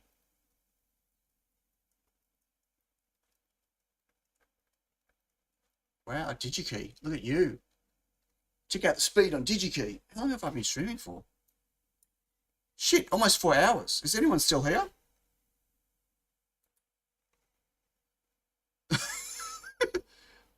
I had no idea I've lost my stream window. Oh, it's there. Right. Yeah, I buy these through Sinhu. CR0 engineer says can neither confirm nor deny. Yeah, like I get these through Sinhu, but that's fine. So 2.8 for the whole. Yeah. Yeah, that's what I'll be doing, but I need to solder those, right? And they need to be soldered from the back. And so, which is fine for other people for manufacturing and stuff, but for prototyping, for me, like I don't want to. But yeah, that's what I was showing here before. But they're M.2 ones. Okay. So back to here. It still says 40 people, 40 concurrent people. I don't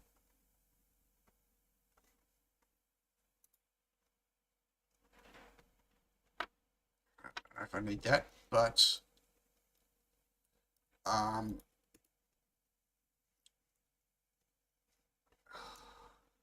you know what I want to do? I'm just going to make my life easy by hacking this in now.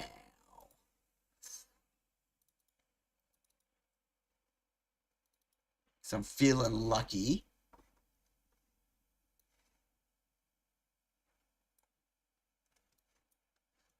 Copy. Paste. Put like that. Why not?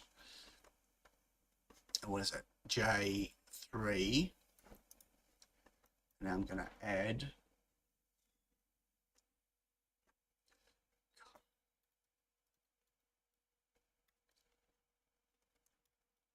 Really? 33? Same thing. And J3. Okay.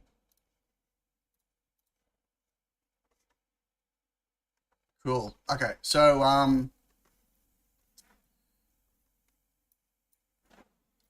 obviously none of this routing is going to be right. Or anything. I guess the question is, how many I/O am I going to be able to test? Like maybe I don't need to break out the I/O expander I/O, because as long as the I/O expander initializes, that's fine. Yeah. I'm definitely going to have some problem mounting. I don't want to have to screw each one in all the time though, right? Wouldn't a normal SMD standoff with normal screw work too when the standoff is the right height? Yeah, but it's got to be still attached from the bottom. So like the ones I use like on my watch. Okay, let's go down here.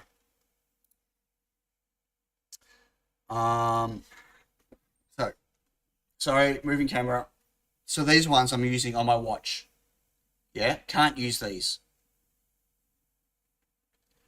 Okay, the problem with these is if you screw too tight, they rip off. Okay, and if they're attached from the bottom, you don't use these ones, you use the other ones, it's going to be a hole. That's what those other ones are. So these ones, okay, it's got, God, that's dirty, what have I done? That's got a pick and place Kapton on it, but these are designed to go from the bottom, and you see there, they've got that bit that goes into the board. So they sit in the board. I don't have a board with an M3 hole, I'm sorry. Then these are M3, but they sit in the board, and the solder holds them in place, and you screw in, and they screw in from the other side, holds it together, right? It's a flange. Hey, Big Bad Joe. Yeah, the flange. So that's fine. This is what we want. Right, and then the screw goes in here, goes through the board into that. That's what they all are. That's what's on the Raspberry Pi. That's what everyone uses. It just means, though, that it needs to be added on the bottom. So it's extra assembly steps for people that are designing a board. It's fine if you're just designing a board to use an EdgeS3 and it's just one or two for yourself. Why what? I don't understand what the why is for. I just said a lot of things by the time I saw the why. So it adds cost and complexity for people who are manufacturing. Could go on the top if it automatically has the right height. No, it can't. It can't. So the reason it can't is because you rip it off. They'll rip off when you screw them. Screw them too tight, rip off.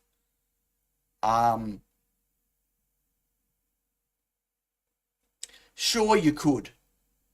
I guess technically, yes, you could. Right? It's added one to an M.2 carrier board when they forgot to solder one. Those has it all in the front with a hole through the board. The screw goes through. Sure. But, okay, that's not how they're designed to work. They're like, can I get a Raspberry Pi NVMe hat? See if we can get a picture of the hat.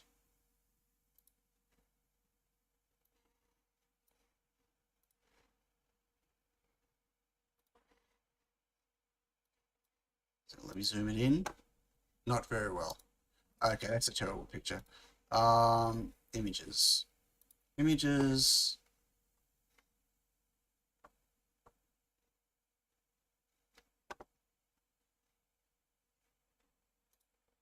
Okay, and that's not the Raspberry Pi one. Right, they've just got holes. Okay, so this pine berry one, it looks like they've just got holes without having SMD nuts, which is fine, and you know, but where's the Raspberry Pi one?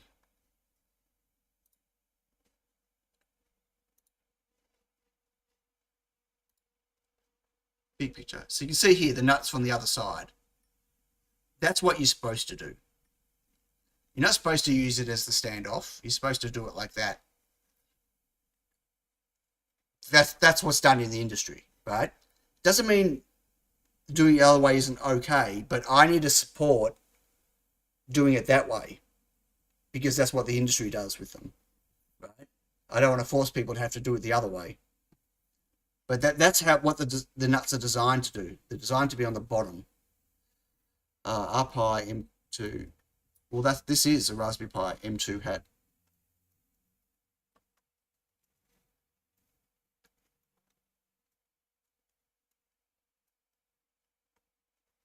Alan, this is a Raspberry Pi. They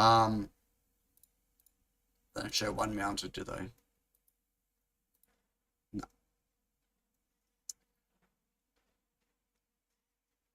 Look at this, it has a standoff.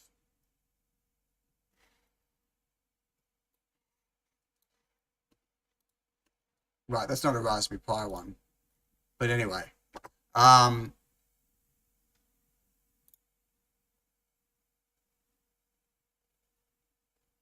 Sure, they put it on the other way around. I understand.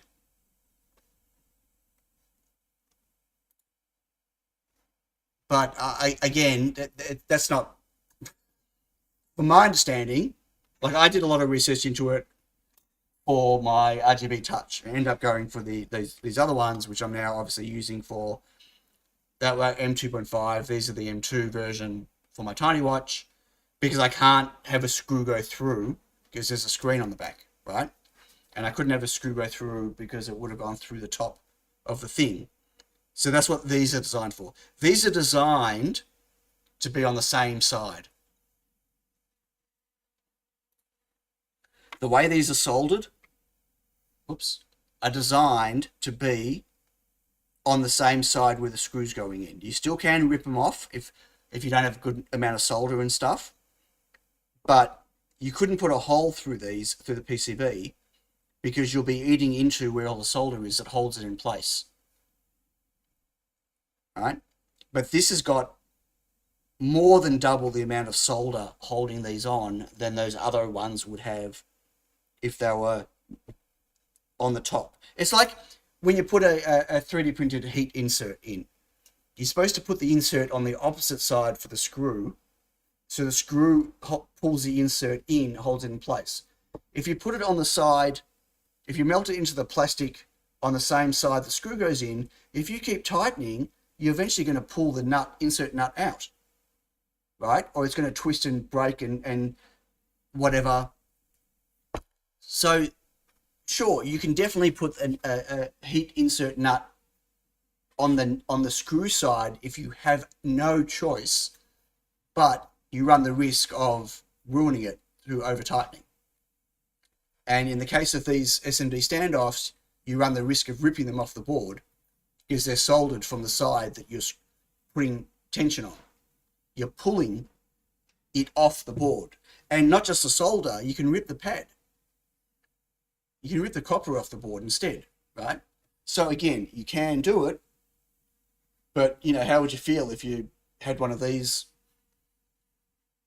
and over tightened and ripped it off and you've lost your board, right? Especially if you rip the copper, it can't really be fixed. So that's the thing. And I don't want to, I mean, yeah, I'll work it out. It's like, you know what? Maybe no one will buy one of these things. Maybe I'll sell 5 EdgeS3s and this won't be a problem. Yeah? But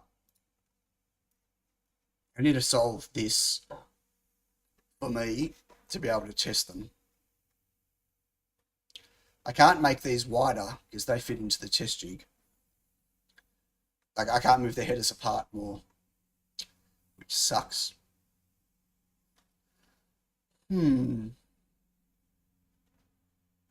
I'll work it out. I will. I hope. EdgeS3.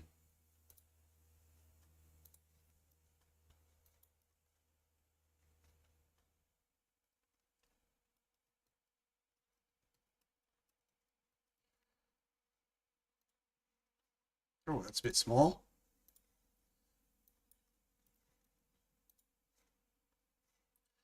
Still too small.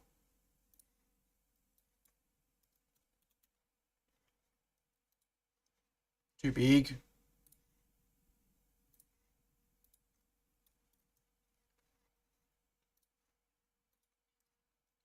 Still too big. M.2. That'll do.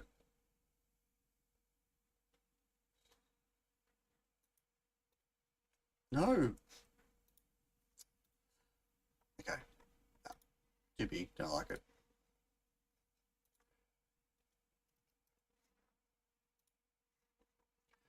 Anyway.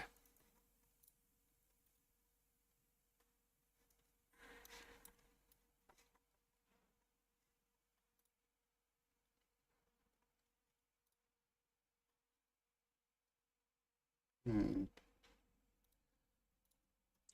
Really don't want to be doing this right now.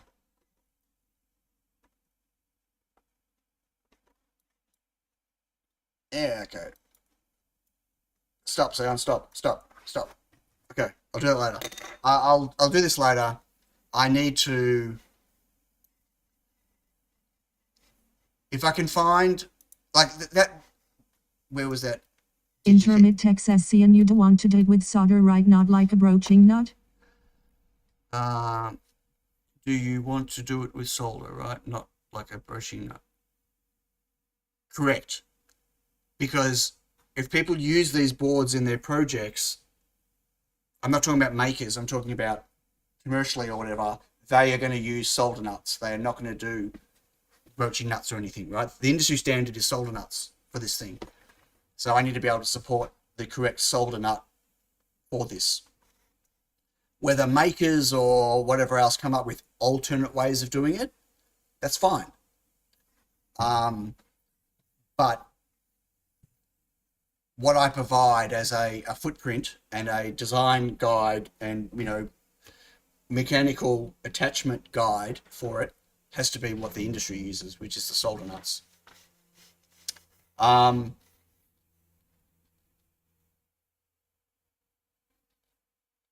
Yeah, so I've lost my window. I will make a decision on the reference board, and then I'll get one of those made. I'll order that with the EdgeS3. I'll put an order in JLC, hopefully maybe today or tomorrow, and get them so I can build one. And at least with the carrier board, I'll be able to test the board works. And then I'll work out what I'm going to do here for the test jig once I've got those at JLC. Sure, in that sense, having it top mounted with the components wouldn't be bad. Well, people can choose to top mount it if they want to. If their hole is the correct size, it can be bottom mounted or top mounted, right? But if it's top mounted, it's up to them. They'd have to get the right height, one, to match the board to screw it down, right? And if it's bottom mounted, they'll have to get the right standoff. Either way, I need to provide them with what those parts are, right? What the BOM, you know, a manufacturer's code for them, whether they get them from somewhere else or not. If someone wants to stick something nylon in there instead to hold it down, or whatever they do, they can change the design. They can take the footprint and go, I don't want that to be an M.2, I want that to be a whatever to hold it down. That's okay, I don't mind. But as long as I give them a correct way of doing it, they can then do what they want to do. Like elastic band. Alan Madsen says or use hot glue. Hot glue, I know you can break hot glue apart, but the whole point of this is to not be permanent, right? So I'd rather not use hot glue, but people can use a rubber band to hold it down. I don't care. It doesn't worry me. They can use what they want. They can use masking tape. Yeah? Don't care. Right? As long as I give them a way to do it, which is a good way, a correct, what I deem correct way, as in a industry standard way, they can do then what they want with it. They can put a brick on it to hold it down if they want to do that. That's on them. Cool. Okay, I can't believe I just did 4 hours. It did not feel like 4 hours. My headache went away after about half an hour, which was nice, which was good. But yeah. Thanks everyone, that was fun. Thanks for sticking around. I hope to have these boards by next week. Like, they're in manufacturing at the moment, so they might arrive in a week. And if they do, and I've already ordered the parts, whoa, what just happened? My chat disappeared. Oh, we could show you this. My chat, the text in my chat, the window disappeared, like the contents, and then it came back, and the text is like 3-point. All the parts are on the way as well. Hopefully I'll be able to build one of these next week. And then we can try it out. Have a great week, everyone. Thank you again, John Clayton, if you're still around, for the super chat. Much appreciated. And thanks for those that were digging in Google for me, trying to find nuts and standoffs and stuff. Have a good week. I'll speak to you all next week. Okay. Bye. There it is. Bye.